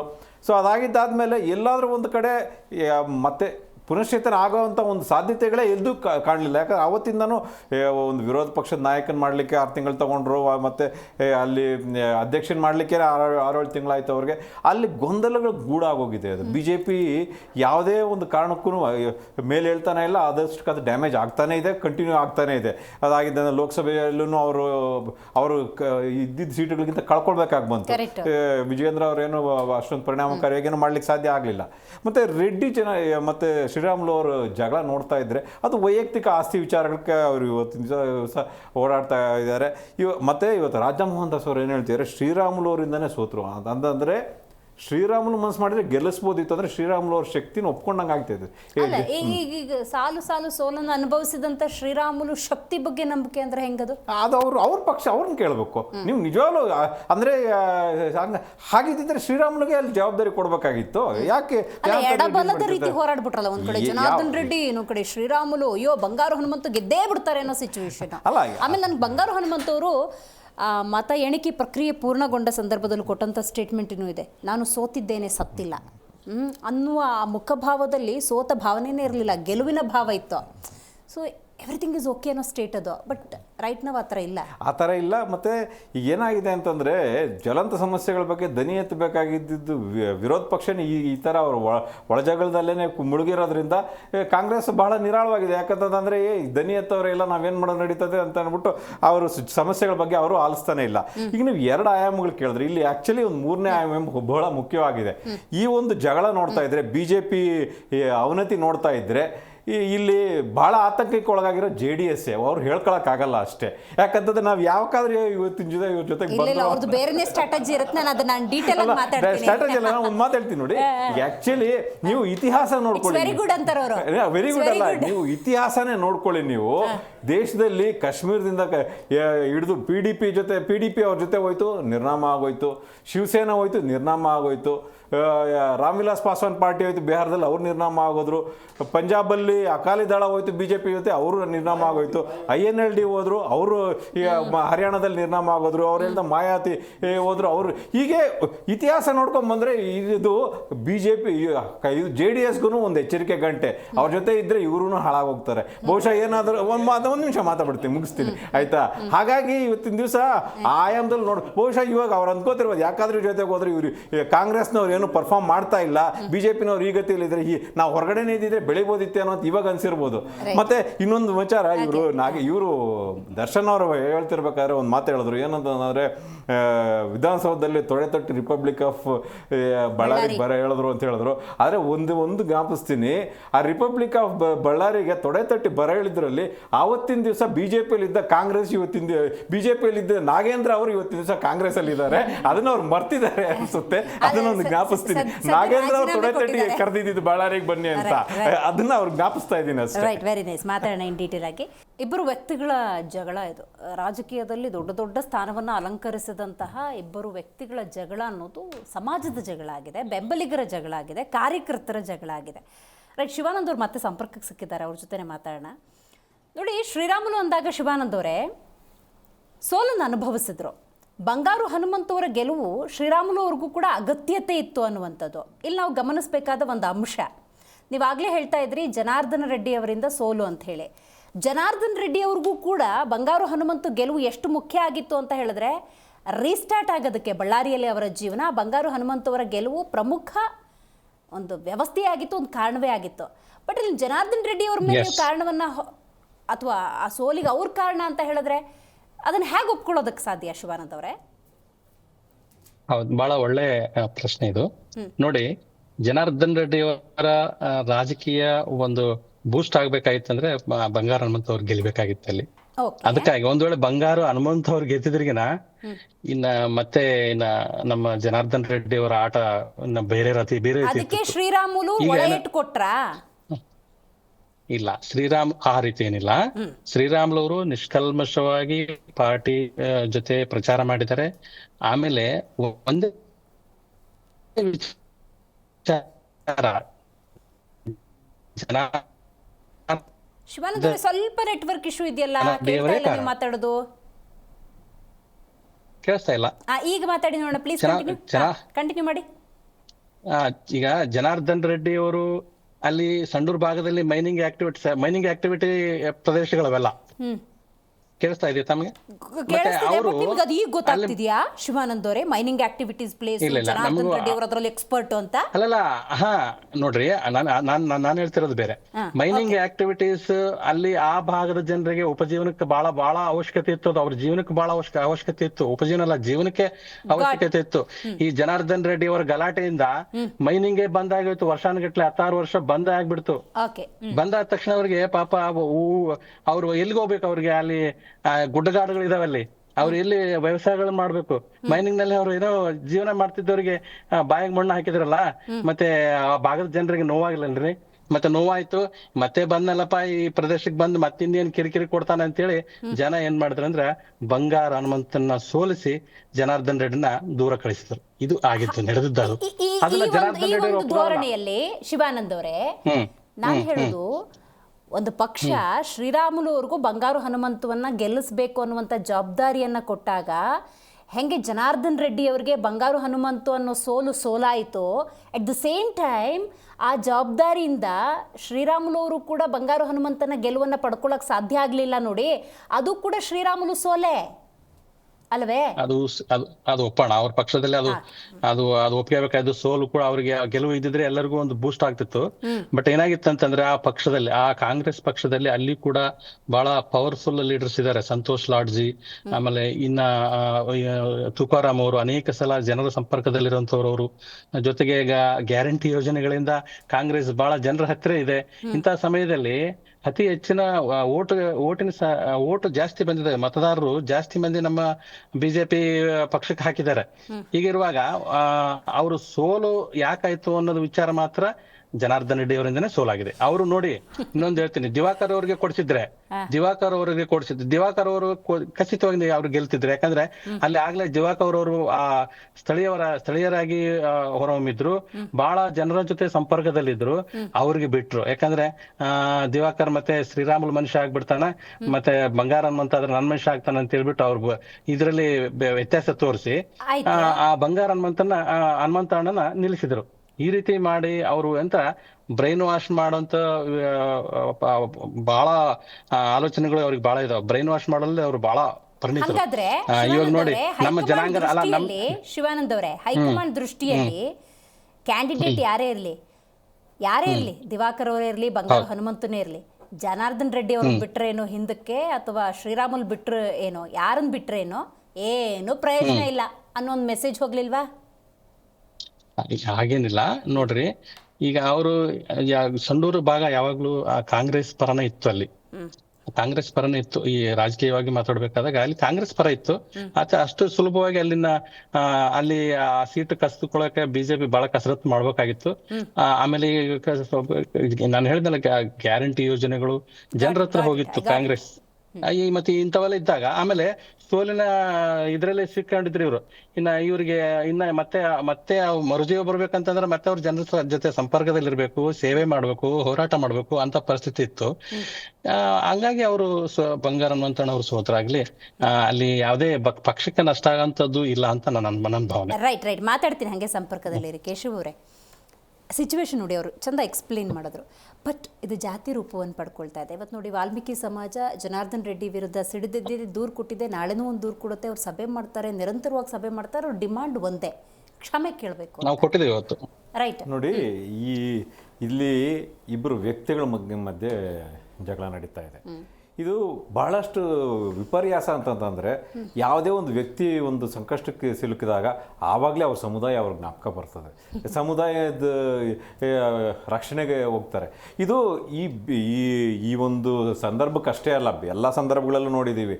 ಯಾವಾಗ ಈ ಮೂಢ ಹಗರಣ ಬಂದು ಸಿದ್ದರಾಮಯ್ಯನವ್ರನ್ನ ಟಾರ್ಗೆಟ್ ಮಾಡ್ಲಿಕ್ಕೆ ಹೊರಡ್ತೋ, ಅವಾಗ ಏನಂತಂದ್ರೆ ಸಿದ್ದರಾಮಯ್ಯನವರು ಒಬ್ಬ ಹಿಂದುಳಿದ ವರ್ಗದವರು ಇಲ್ಲಿ CM ಆಗಿರೋಕ್ಕೆ ಸಹಿಸ್ತಾ ಇಲ್ಲ. ಅದಕ್ಕೋಸ್ಕರ ಹಿಂದುಳಿದ ವರ್ಗದವ್ರಿಗೆ ಏನು ಓಪನ್ ಕ್ಲೀನ್ ಆಫರ್ ಕೊಟ್ಬಿಟ್ಟಿದ್ದಾರೆ ಹಗರಣ ಮಾಡಲಿಕ್ಕೆ, ಇಲ್ಲ ಅಲ್ವಾ?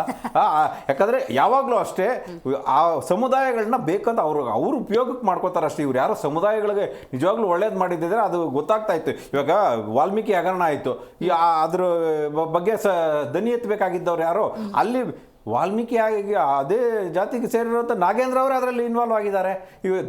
ಶ್ರೀರಾಮುಲು ಅವರು ಅದ್ರ ಬಗ್ಗೆ ದನಿ ಎತ್ತಿ ಹೋರಾಟ ಏನಾದ್ರು ಮಾಡಿದ್ರೆ ಇಲ್ಲವಲ್ಲ. ಈ ಸಮುದಾಯ ಅವ್ರ ತೊಂದರೆಯಲ್ಲಿದ್ದಾಗಷ್ಟೇ ಸಮುದಾಯಗಳು ಜ್ಞಾಪಕ ಬರ್ತವೆ.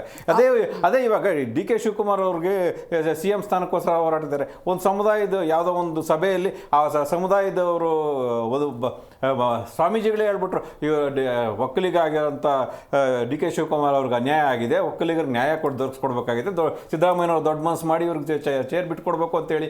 ಈ ಸಮುದಾಯಗಳು ಅನ್ನೋದು ಅವರವ್ರ ವೈಯಕ್ತಿಕ ಲಾಭಕ್ಕೋಸ್ಕರ ಎಲ್ಲ ಪಕ್ಷಗಳವರು ಬಳಸ್ಕೊತಿದ್ದಾರೆ, ಇವರೊಬ್ಬರೇ ಅಂತಲ್ಲ.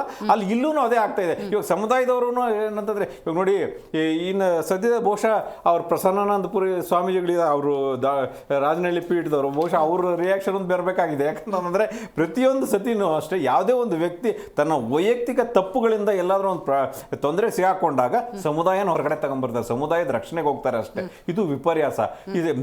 ಈ ನಾಯಕರು ಸಮುದಾಯನ ಮೀರಿ ಬೆಳಿಬೇಕಾಗಿರೋದು, ಒಂದು ಸಮುದಾಯಕ್ಕೆ ಸೀಮಿತವಾಗಿರೋಂಥ ನಾಯಕರು ಆಗಿರ್ಬಾರ್ದು ಯಾರು ಅಷ್ಟೇ. ಸಿದ್ದರಾಮಯ್ಯನವ್ರು ಆಗಿರ್ಬೋದು, DK ಶಿವಕುಮಾರ್ ಆಗಿರ್ಬೋದು, ಅಥವಾ ಯಡಿಯೂರಪ್ಪನವ್ರು ಆಗಿರ್ಬೋದು. ಹಾಗಾಗಿ ಇದು ಸಮುದಾಯನ ಯಾವಾಗಲೂ ಅಷ್ಟೇ ಅವ್ರ ರಕ್ಷಣೆಗೆ ಅಷ್ಟೇ ಬಳಸ್ಕೋತಾರೆ ಹೊರತು ಸಮುದಾಯದ ಬಗ್ಗೆ ಏಳಿಗೆ ಬಗ್ಗೆ ಚಿಂತನೆ ಮಾಡುವಂಥ ನಾಯಕರು ತುಂಬಾನೇ ಕಡಿಮೆ ಇದ್ದಾರೆ ಇವತ್ತಿನ ದಿವಸ. ನಾಗೇಂದ್ರ ಅವರೇ, ವಿಜೇಂದ್ರ ಮತ್ತು ಯತ್ನಾಳ್ ಸಮಸ್ಯೆಯನ್ನು ಡೈವರ್ಟ್ ಮಾಡೋಕ್ಕೆ ಹೋಗಿ ಶ್ರೀರಾಮುಲು ಮತ್ತು ಜನಾರ್ದನ್ ರೆಡ್ಡಿ ಅನ್ನುವಂಥದ್ದನ್ನು ಮುನ್ನೆಲೆಗೆ ತಂದು ನಿಮ್ಮ ಮಿತ್ರ ಪಕ್ಷದವರು ರಾಜ್ಯದ ಜ್ವಲಂತ ಸಮಸ್ಯೆಗಳು, ನೀವೇನೋ ಹಲವಾರು ಡಿಬೇಟ್ಗಳಲ್ಲಿ ಬೆಲೆ ಏರಿಕೆ, ಬಸ್ ಟಿಕೆಟ್ ದರ, ಏನೋ BMRCL ಟಿಕೆಟ್ ದರಕ್ಕೆ ಪ್ರಸ್ತಾವನೆ, ಬೇಕಾದಷ್ಟು ಸಮಸ್ಯೆಗಳನ್ನು ಚರ್ಚೆ ಮಾಡ್ತಿದ್ರಿ.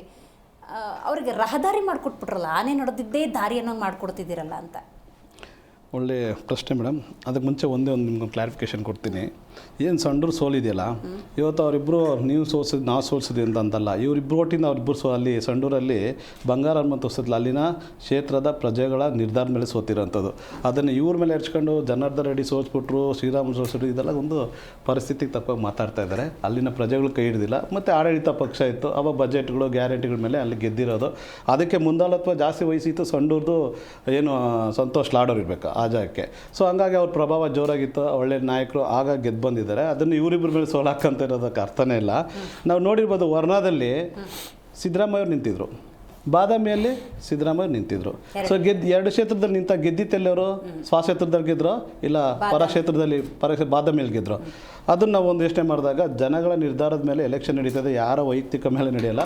ಜನಪ್ರಭಗಳು ಏನು ಮತದಾರ ಪ್ರಭುಗಳಿದ್ರೆ ದೇವರುಗಳು, ಅವರು ಯಾರು ನಾಯಕನ ತರಬೇಕು ತಂದಿದ್ದಾರೆ. ಅದು ಆಡಳಿತ ಪಕ್ಷದಲ್ಲಿ ಸರ್ವಸಾಮಾನ್ಯ ಒಂದು ಪಕ್ಷೇತರ ಅಭ್ಯರ್ಥಿಗಳಿಂದ ಈ ಥರ ಒಂದು ಆಗುವಂಥದ್ದು.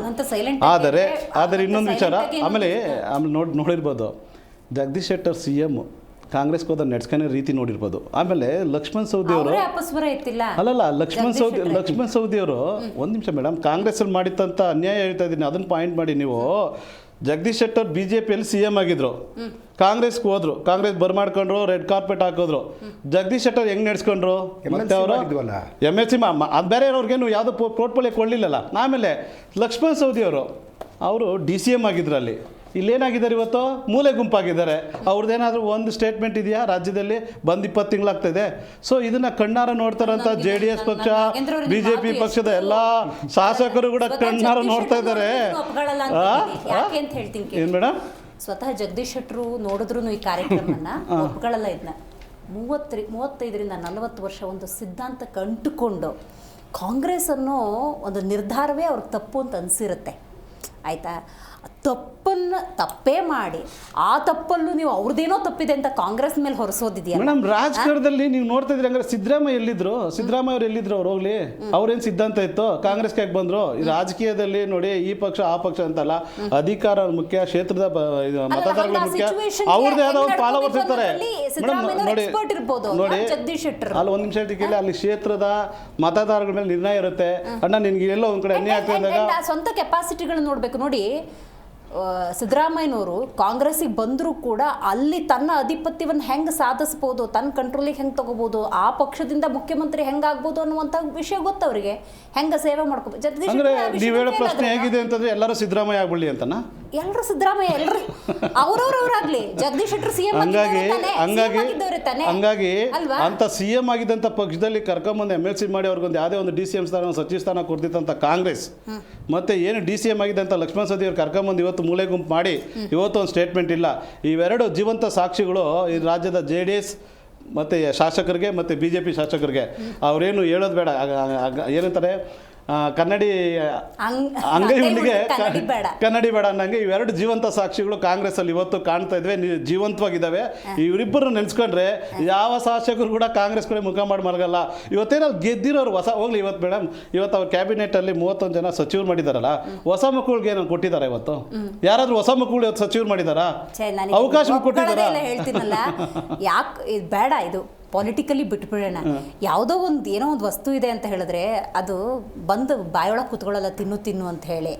ನಮ್ಮ ಡಿಸಿಷನ್ ಅದು. ಒಂದು ಒಳ್ಳೆ ಹಣ್ಣಿದೆಯೋ, ಒಂದು ಊಟ ಇದೆಯೋ, ಅದು ಬಂದು ತಾನೇ ಬಾಯೊಳಗೆ ಬೀಳಲ್ಲ. ಲಕ್ಷ್ಮಣ್ ಸವದಿ ಅವರೇ ಆಗಲಿ, ಜಗದೀಶ್ ಶೆಟ್ಟರೇ ಆಗಲಿ, ಐ ಆಮ್ ರಿಯಲಿ ಸಾರಿ, ಈ ಥರದ್ದು ನಾನು ಹೇಳಬಾರ್ದೇನೋ ಗೊತ್ತಿಲ್ಲ, ಅವ್ರ ಡಿಸಿಷನ್ ರೀ. ಜಗದೀಶ್ ಶೆಟ್ಟರು ಕಾಂಗ್ರೆಸ್ಗೆ ಹೋಗದೆ ನಾನು ಅನ್ನುವಂಥ ಡಿಸಿಷನ್ ಅವ್ರ ಜನನು ಮೆಚ್ತಾ ಇದ್ದಾರೆ. ಈಗ ಮೇಡಮ್ ಅವ್ರನ್ನೇ ನಂಬ್ಕೊಂಡಿರೋಂಥ ಕಾರ್ಯಕರ್ತರ ಸಮಸ್ಯೆ ನೋಡಿ, ಅವರೆಲ್ಲ ಬರ್ಬೇಕಾದ್ರೆ ನೋಡಿ, ಯಾವತ್ತಷ್ಟೇ ಈ ನಾಯಕರ ಸಮಸ್ಯೆ ಪಕ್ಷ ಬಿಟ್ರು, KJP ಕಟ್ಟಿದ್ರು. ಅಲ್ಲ, ಒಂದು ನಿಮಿಷ ಕೇಳಿ, ಈ ವಿಚಾರ ನಾನು ಇದು ಕೊಡ್ತೀನಿ.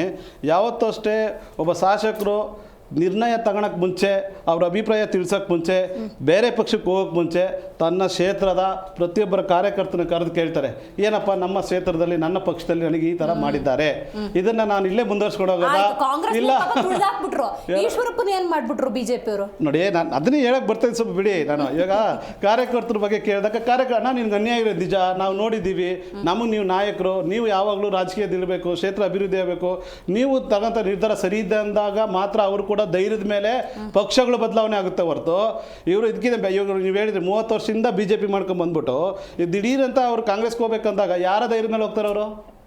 ತನ್ನೊಬ್ಬರು ಶಕ್ತಿ ಮೇಲೆ ಹೋಗಕ್ಕೆ ಸಾಧ್ಯನಾ? ಯಾರ ನಾಯಕರು ಅಂತ ಒಂದು ಶಕ್ತಿ ಧೈರ್ಯ ಮಾಡಕ್ಕೆ? ಯಾರೊಬ್ಬ ಸಾಮಾನ್ಯ ಕಾರ್ಯಕರ್ತ ಅಲ್ಲ, ಜಗದೀಶ್ ಶೆಟ್ಟರ್ ರಾಜ್ಯದ ಅಲ್ಲ, ಅದನ್ನೇ ಹೇಳಿದ್ದು ಮುಖ್ಯಮಂತ್ರಿ. ಅದಕ್ಕೆ ಅವರೊಬ್ಬರು ನಿರ್ಧಾರದಿಂದ ಹೋಗಕ್ಕೆ ಸಾಧ್ಯನೇ ಇಲ್ಲ. ಅಲ್ಲಿನ ಸಮುದಾಯ ಅಲ್ಲಿನ ಕಾರ್ಯಕರ್ತರ ಮೇಲೆ ಡಿಪೆಂಡ್ ಇರ್ತದೆ. ಆದ್ರೆ ಕೆಜೆಪಿ ಕಟ್ಟಿದ್ರು, ಕಾಂಗ್ರೆಸ್ಗೆ ಹೋಗಿಲ್ಲ ಬಿಕಾಸ್ ಆಫ್ ಸಿದ್ಧಾಂತಗಳು. ದರ್ಶನ್ ಅವರೇ ಹೇಳಿ. ಮೇಡಮ್, JDSನ ವಕ್ತಾರರು ಬಹಳ ನಾಜೂಕಿನ ಉತ್ತರಗಳನ್ನ ಕೊಡ್ತಾ ಇದ್ರು. ಯಾಕೆಂದ್ರೆ ಅವ್ರ ಪಕ್ಷ ಅಂದ್ರೆ ನಮ್ಮ ಪಕ್ಷದಲ್ಲಿ ಏನು ಅವ್ರಿಗೆ ಸ್ಥಾನ ಕೊಟ್ಟಿದ್ದಾರೋ ಮತ್ತಿನ್ನೊಂದು ಅಂದ್ರೆ ಅವ್ರ ಪಕ್ಷದ ಅನೇಕ ಶಾಸಕರು ಇತ್ತೀಚೆಗೆ ಕಾಂಗ್ರೆಸ್ಗೆ ಬರುವಂತ ಚರ್ಚೆಗಳು ಈ ರೀತಿಯಾಗಿ ಕರ್ನಾಟಕ ರಾಜ್ಯದಿಂದ ಒಟ್ಟು ಬಿಜೆಪಿಯಲ್ಲಿ ಇಬ್ರು ಮಾಜಿ ಮುಖ್ಯಮಂತ್ರಿಗಳು ಸಂಸದರಾಗಿ ಹೋಗಿದ್ದಾರೆ. ಹೌದು. ಅವರು ಮಾಜಿ ಮುಖ್ಯಮಂತ್ರಿಗಳು ಅನ್ನೋ ಬೇಸಿಸ್ ಮೇಲೆ ಅವ್ರಿಗೇನು ಕೇಂದ್ರ ಸಚಿವ ಸ್ಥಾನ ಕೊಟ್ಟಿದ್ದಾರಾ? ಇಲ್ಲ. ಸಚಿವ ಸ್ಥಾನ ಪಡ್ಕೊಂಡವ್ರು ಯಾರು? ಸಿ ವಾಟ್ ಎವರ್, ಇದು ಮಾನ್ಯ ಕುಮಾರಣ್ಣ ಅವರ ಬಾಯಿಂದ ಬಂದಿರತಕ್ಕಂಥ ಮಾತು. ನನ್ನನ್ನು ಲಾಟ್ರಿ ಮುಖ್ಯಮಂತ್ರಿ ಅಂತಾರೆ ಅಂತ ಅವ್ರು ಹೇಳಿದ್ದಾರೆ, ಪತ್ರಿಕಾಗೋಷ್ಠಿಗಳಲ್ಲೆಲ್ಲ ಹೇಳಿದ್ದಾರೆ. ಕುಮಾರಸ್ವಾಮಿ ಅವರಿಗೆ ಬಹಳ ದೊಡ್ಡ ಒಂದು ಪೋರ್ಟ್ಫೋಲಿಯೋ ಇವತ್ತು ಸಿಕ್ಕಿದೆ. ಒಂದಲ್ಲ ಎರಡು ರೀ, ಆಯ್ತು ಬಿಡಿ, 2. ಇವತ್ತು BJP ನಿಜವಾಗ್ಲೂ ಹೇಳಬೇಕಂತಂದ್ರೆ ಮೇಡಮ್, ನಮ್ಮದು ಆಳ್ವಿಕೆನಲ್ಲಿ ಇದ್ದೀವಿ, ಆಳುವ ಸರ್ಕಾರ ಇದೆ. ನಮ್ಮ ಕೆಲವೊಂದು ವಿಚಾರಗಳಲ್ಲಿ ಎಚ್ಚರಿಸುವಂತಹ ಭಾಳ ದೊಡ್ಡ ಕರ್ತವ್ಯ ಆ ಪಕ್ಷದ್ದು. ಅವರೆತ್ತೋ ಪ್ರಶ್ನೆಗೆ ಧ್ವನಿಗೂಡಿಸುವಂತ ಕರ್ತವ್ಯ ಕಾಯ್ತಾ ಇದೀವ್ರಿ. ನಿಮ್ದು ಯಾವ್ದಾದ್ರು ಒಂದೇ ಒಂದು ಭ್ರಷ್ಟಾಚಾರ ಸಿಗ್ಲಿ ಅಂತ ದಿನ ಬೆಳಗಾದ್ರೆ ಇವರ ಕಿತ್ತಾಟಗಳು, ಇವರ ಈ ಒಂದು ಹಾದಿ ಬೀದಿ ಗಲಾಟೆಗಳು ನಿಜವಾಗ್ಲೂ ಜನರಿಗಲ್ಲ, ಬಹಳ ಮುಖ್ಯವಾಗಿ ಆ ಪಕ್ಷದ ಕಾರ್ಯಕರ್ತರಿಗೆ ಭ್ರಮನಿರಸರಾಗಿದ್ದಾರೆ. ಸೊ ಮತ್ತೆ ಇನ್ನೊಂದು JDSನವರು ಯಾವ ರೀತಿ ನಾಜೂಕಾಗಿ ಮಾತಾಡ್ತಾ ಇದ್ದಾರೆ ಅಂತಂದರೆ, ತಮ್ಮಲ್ಲೂ ಏನು ಸಮಸ್ಯೆ ಇಲ್ಲ, ಬರೀ ಅಲ್ಲೇ ಸಮಸ್ಯೆ ಇದೆ ಅನ್ನುವಂಥ ಹೇಳ್ತಾ ಇದ್ದಾರೆ. ಸೊ ಇತ್ತೀಚೆಗೆ ಅವರ ಕೆಲವೊಂದು ಶಾಸಕರುಗಳ ಮಾತುಗಳನ್ನು ನಾವು ಕೇಳಿದ್ದೀವಿ. GT ದೇವೇಗೌಡರಾಗಿರ್ಬೋದು, ಸಮೃದ್ಧಿ ಮಂಜುನಾಥ್ ಅಂತ ಕಾಣಿಸ್ತದೆ. ಸೊ ಅವರು ಮಾತಾಡಿರೋಂಥದ್ದು ಇರ್ಬೋದು. ಮತ್ತು ಇನ್ನೊಂದು ಈ respect of all the party ಈಗ ಮಾತಾಡಬಾರ್ದು, ಬಾಯಿ ಪ್ಲಾಸ್ಟರ್ ಹಾಕೊಂಡಿರ್ಬೇಕು ಅನ್ನೋದು ಮಾತಾಡಬಾರ್ದು. ಮಾಧ್ಯಮದ ಮೈಕ್ ಮುಂದೆ ಮಾತಾಡ್ಬೇಕಾದ್ರೆ ಎಚ್ಚರದಿಂದ ಮಾತಾಡಲೇಬಾರ್ದು. ಅವರು ಅವರ ಅಭಿಪ್ರಾಯ ಒಂದು ಮಾತನ್ನ GT ದೇವೇಗೌಡರು ನೀವು ನೆನಪು ಮಾಡಿದ್ದು ಕೇಳ್ತೀನಿ. ನನ್ನ ವಿಚಾರಕ್ಕೆ ನನ್ನ ಮುಟ್ಟೋದಕ್ಕೆ ದಮ್ಮು ತಾಕತ್ತು ಬೇಕು ಅನ್ನುವಂತ ಒಂದು ಪದ ಹೇಳಿದ್ರು. ಅದಕ್ಕೆ ಕುಮಾರಣ್ಣವರೇನೋ ರಿಯಾಕ್ಷನ್ ಕೊಟ್ಟಿದ್ದಾರೆ. ಸೊ ಅದು ಎಲ್ಲಿ ಹೋಗಿ ಮುಟ್ಟೋದು ಅದು ಗೊತ್ತಿಲ್ಲ. ಯಾಕಂದ್ರೆ DK ಶಿವಕುಮಾರ್ ಆಸ್ತಿ ಪಡ್ಕೊಂಡು ಸಿದ್ದರಾಮಯ್ಯನವ್ರನ್ನ GT ದೇವೇಗೌಡರ ಒಂದು ಕಾರ್ಯಕ್ರಮದಲ್ಲಿ ಹೊಗಳಿದ್ದ ಮೇಡಮ್, ಒಂದು ಕೃಪಾ ಕಟಾಕ್ಷ ಇರಲಿ ಅಂತ. ಈಗ ಮೂಢ ವಿಚಾರ ಅಂತೂ ನಾನು ಖಂಡಿತ ಮಾತಾಡ್ಲಿಕ್ಕೆ ಹೋಗೋದಿಲ್ಲ. ಅದು ವಾಸ್ತವಾಂಶ ಏನು ಎತ್ತ ಅನ್ನುವಂಥದ್ದು ಗೊತ್ತಿರ್ತಕ್ಕಂಥದ್ದು ಬಹಳ ಚರ್ಚೆಗಳಾಗಿ ಹೋಗ್ಬಿಟ್ಟಿದೆ. ಮತ್ತೆ ಅವರು ಬಾಂಧವ್ಯಗಳು ಇರ್ತವೆ. ಇವತ್ತು GT ದೇವೇಗೌಡರು ಮಾನ್ಯ DK ಶಿವಕುಮಾರ್ ಅವ್ರನ್ನ ಸ್ಮರಿಸ್ತಾರೆ. ಯಾಕೆಂದ್ರೆ ಅವರು ಸಹಕಾರಿ ಸಚಿವರಾಗಿದ್ದಾಗ ಅವರನ್ನ ಏನು ಅಫೆಕ್ಸ್ ಬ್ಯಾಂಕಿಗೆ ಅದಕ್ಕೂ ಅಧ್ಯಕ್ಷ ಆಗ್ಲಿಕ್ಕೆ ವಿರೋಧ ಪಕ್ಷದಲ್ಲಿದ್ರು ಅವಕಾಶ ಮಾಡಿಕೊಟ್ಟಿದ್ದಾರೆ. ಮೇಡಮ್, ಈ ಸಹಕಾರಿಗಳಿದಾರಲ್ಲ ಅವರಿಗೆ almost all they mingle with everybody ಅನ್ನುವಂಥ ಒಂದು ವಿಚಾರ ಇದೆ. ಯಾಕೆಂದ್ರೆ ಅವ್ರಿಗೆ ಬೇಕಾಗೂ ಇರ್ತದೆ. ಒಟ್ಟಿನಲ್ಲಿ ಮೇಡಮ್, ಇವರ ಒಂದು ಗಲಾಟೆಗಳು, ನೀವೊಂದು ಮಾತು ಹೇಳಿದ್ರಿ, ಮೇ ಬಿ ವಿಜಯೇಂದ್ರ ಅವ್ರದ್ದು ಮತ್ತು ಯತ್ನಾಳ್ ಅವ್ರದ್ದು ಗಲಾಟೆ ಮುಚ್ಚಲಿಕ್ಕೆ ಇವ್ರದಿಬ್ರು ಮುನ್ನಾಲಿಗೆ ಖಂಡಿತ ಅದು ನಿಲ್ಲುವಂಥ ಯುದ್ಧ ಅಲ್ಲ. ಇವರ ಮಧ್ಯೆ ಈಗ ಮೈಕ್ ಆ ಕಡೆಗೆ ಹೋಗ್ತಾ ಇಲ್ಲ ಅಷ್ಟೇನೆ. ಮೈಕ್ ಏನಾದರೂ ನೀವು ನಾಳೆ ಬೆಳಗ್ಗೆ ರಮೇಶ್ ಜಾರಕಿಹೊಳಿ ಅವರಿಗೆ, ಯತ್ನಾಳ್ ಅವರಿಗೆ, ಅಥವಾ ಕುಮಾರ್ ಬಂಗಾರಪ್ಪ ಅವರಿಗೆ, ಪ್ರತಾಪ್ ಸಿಂಹ ಅವರಿಗೆ, ಸಿದ್ದೇಶ್ ಅವರಿಗೆ, ಹರೀಶ್ ಅವ್ರಿಗೆ ಏನಾದ್ರು ಇಟ್ರೆ ತಗಳಿ ತಕದಿಮಿ ಮತ್ತೆ ಶುರು ಆಗೇ ಬಿಡ್ತಾರೆ. ಮತ್ತೆ ಇವಾಗ ಯಾಕೆ ಬರ್ತಾ ಇದ್ದಾರೆ? ಸೀನಿಯರ್ ಮೋಸ್ಟ್ ಸದಾನಂದ ಗೌಡ್ರು ಇವತ್ತು ಪ್ರೆಸ್ ಮೀಟ್ ಮಾಡಿ ಅವರು ಮಾತಾಡ್ತಾ ಇದ್ದಾರೆ. ಅವ್ರು ಮರೆಯಕ್ ಬಿಡಲ್ಲ. ನಿಮ್ದೇನಂತ ದೊಡ್ಡ ಗಲಾಟೆಯಲ್ಲಿ ನಿಮ್ದಿಬ್ರದು ನಮ್ಮ ಪಕ್ಷದಲ್ಲಿ ದೊಡ್ಡ ಯುದ್ಧನೇ ನಡೀತಾ ಇದೆ, ಯಾಕೆ ಅದನ್ನ ಮರೆ ಮಾಡ್ತಾ ಇದೀರಿ ಅಂತ ನಿರಾಣಿಯವ್ರು ಬರ್ತಾರೆ, ಸದಾನಂದ ಗೌಡ್ರು ಬರ್ತಾರೆ. ಕಾಂಗ್ರೆಸ್ ಆಡಳಿತ ಪಕ್ಷದಲ್ಲಿ ಏನಿದೆಯಾ? ಸತೀಶ್ ಜಾರಕಿಹೊಳಿ ಸ್ಟೇಟ್ಮೆಂಟ್ ಏನೇನೇ ಇದೆಯಾ? ಸತೀಶ್ ಜಾರಕಿಹೊಳಿ ಸ್ಟೇಟ್ಮೆಂಟ್ ಇದೆಯಾ? ಯಾವುದು ಇಲ್ಲ. ರಾಜಣ್ಣ ಏನೋ ಸ್ಟೇಟ್ಮೆಂಟ್ ಇದೆಯಾ? ಪರಮೇಶ್ವರ್ ಏನೋ ಸ್ಟೇಟ್ಮೆಂಟ್ ಇದೆಯಾ? DK ಶಿವಕುಮಾರ್ ಸ್ಟೇಟ್ಮೆಂಟ್ ಇದೆಯಾ? ಅಲ್ಲ ಆಯ್ತು ಮೇಡಮ್, ಈಗ ಕಾಂಗ್ರೆಸ್ ಅಲ್ಲಿ ಏನಿಲ್ವಾ ಮೇಡಮ್? ಹಂಗ ರಾಜಣ್ಣ ಅವರದ್ದೇನು ಸ್ಟೇಟ್ಮೆಂಟ್ ಇಲ್ವಾ? ಅಂತಿಲ್ಲ, ನೋಡಿ, ಪರಮೇಶ್ವರ್ ಇಲ್ವಾ? ಮೇಡಮ್, ಸತೀಶ್ ಜಾರಕಿಹೊಳಿ ಇಲ್ವಾ? ಡಿ ಕೆ ಶಿವಕುಮಾರ್ ಇಲ್ವಾ? ಸಿದ್ದರಾಮಯ್ಯ ಇಲ್ವಾ? ಯಾರ್ದಿಲ್ಲ ಮೇಡಮ್ ಸ್ಟೇಟ್ಮೆಂಟ್? ದಿನನಿತ್ಯ ಪತ್ರಿಕೆಗಳು ಮಾತಾಡೋದು ಅವ್ರದೇ ಇದೆ. ಕಂಪ್ಲೀಟ್ ಮಾತಾಡೋದು ಬಿಜೆಪಿ ಕಡೆ ತಿಳಿಸಿದೆ, ಕಾಂಗ್ರೆಸ್ ಕಡೆ ತಿಳಿಸಿ. ಅಲ್ಲಿ ಸ್ಟೇಟ್ಮೆಂಟ್ ಕೇಳಿ ಮೇಡಮ್, ಪ್ರಶ್ನೆ ಏನ್ ನಡೀತದೆ ಅಂತ. ನಮ್ಮ ಕಾಂಗ್ರೆಸ್ ಪಕ್ಷದಲ್ಲಿ ಅವರ ಭಾವನೆಗಳಿದ್ದವು, ಆದ್ರೆ ವೈಯಕ್ತಿಕ ನಿಂದನೆಗಳು, ತೇಜೋವಧೆಗಳು, ಪಕ್ಷದ ಆಸ್ತಿ ಬರ್ಸ್ಕೊಂಡು ಹೋಗಲ್ಲ, ಯಾರ್ದು ಆಸ್ತಿ ಕಿತ್ಕೊಂಡು ಯಾವುದೂ ಇರಲಿಲ್ಲ. ಆದ್ರೆ ನಮ್ಮ ಹೈಕಮಾಂಡ್ ಬಂದು AICC ಅಧ್ಯಕ್ಷರು ಹೇಳಿದ ಒಂದು ಮಾತು, ಈವನ್ ಟುಡೇ ಒಬ್ರು ಯಾವ ವಿಚಾರದಲ್ಲೂ ಮಾತಾಡ್ತಾ ಇಲ್ಲ. ಶಿಸ್ತಿನ ಪಕ್ಷ ಅಂತ ರಾಜಕೀಯ ಮಾಡ್ಕೊಂಡ್ ಬಂದಿದ್ದು ಹೈಕಮಾಂಡ್ ವಿಚಾರದಲ್ಲಿ ಒಂದು ಕೇಳ್ತೀನಿ. ಬಿಬಿಎಂಪಿ ಅಧಿಕಾರಿಗಳ ಜೊತೆ ಸಭೆ ಕರೀತಾರೆ ಡಿ ಕೆ ಶಿವಕುಮಾರ್. ಸುರ್ಜಿವಾಲಾಗ ಏನ್ ಕೆಲಸ ಅಲ್ಲಿ? ಬಿಬಿಎಂಪಿ ಅಧಿಕಾರಿಗಳ ಜೊತೆ ಸಭೆಯಲ್ಲಿ ಸುರ್ಜಿವಾಲ ಹೈಕಮಾಂಡ್ ಏನ್ ಕೆಲಸ ಅಲ್ಲಿ ಅಧಿಕಾರ ಸಭೆಯಲ್ಲಿ? ಅಂದ್ರೆ ಹೈಕಮಾಂಡ್ ಇನ್ವಾಲ್ವ್ ಆಗ್ಬೇಕಲ್ಲಿ. ಬಿಬಿಎಂಪಿ ಅವರು ಬಿಜೆಪಿ ಪಕ್ಷದವರು, ಕುಮಾರಸ್ವಾಮಿಗೆ ಏನ್ ಕೆಲಸ ಅಲ್ಲ, ಪ್ರೀತಮ್ ಗೌಡ್ರು ಬಿಜೆಪಿನವರು, ಅಲ್ಲಿ ಅಧಿಕಾರಿಗಳ ಸಭೆಗೆ ಹೈಕಮಾಂಡ್ ಯಾಕೆ ರಾಜ್ಯದಲ್ಲಿದ್ದಾರೆ ದಿನನಿತ್ಯ ಸಮಸ್ಯೆಗಳು ನೋಡ್ತಾ ಇದ್ದಾರೆ. ನಮ್ಮ ಪಕ್ಷ ಹೈಕಮಾಂಡ್ ಎಲ್ಲೆಲ್ಲಿ ಇನ್ವಾಲ್ವ್ಮೆಂಟ್ ಆಗ್ತಾ ಇದ್ದಾರೆ ಕಾಂಗ್ರೆಸ್ ಅಲ್ಲಿ ಅಂತ ಹೇಳಕ್ ಬರ್ತಾ ಇದೀನಿ. ಬಿಬಿಎಂಪಿಯಲ್ಲಿ ಅಧಿಕಾರಿಗಳ ಸಭೆಗೆ ಇನ್ವಾಲ್ವ್ಮೆಂಟ್ ಆಗ್ತಾ ಇದ್ದಾರೆ ಇವತ್ತು ಹೈಕಮಾಂಡ್ಗಳು.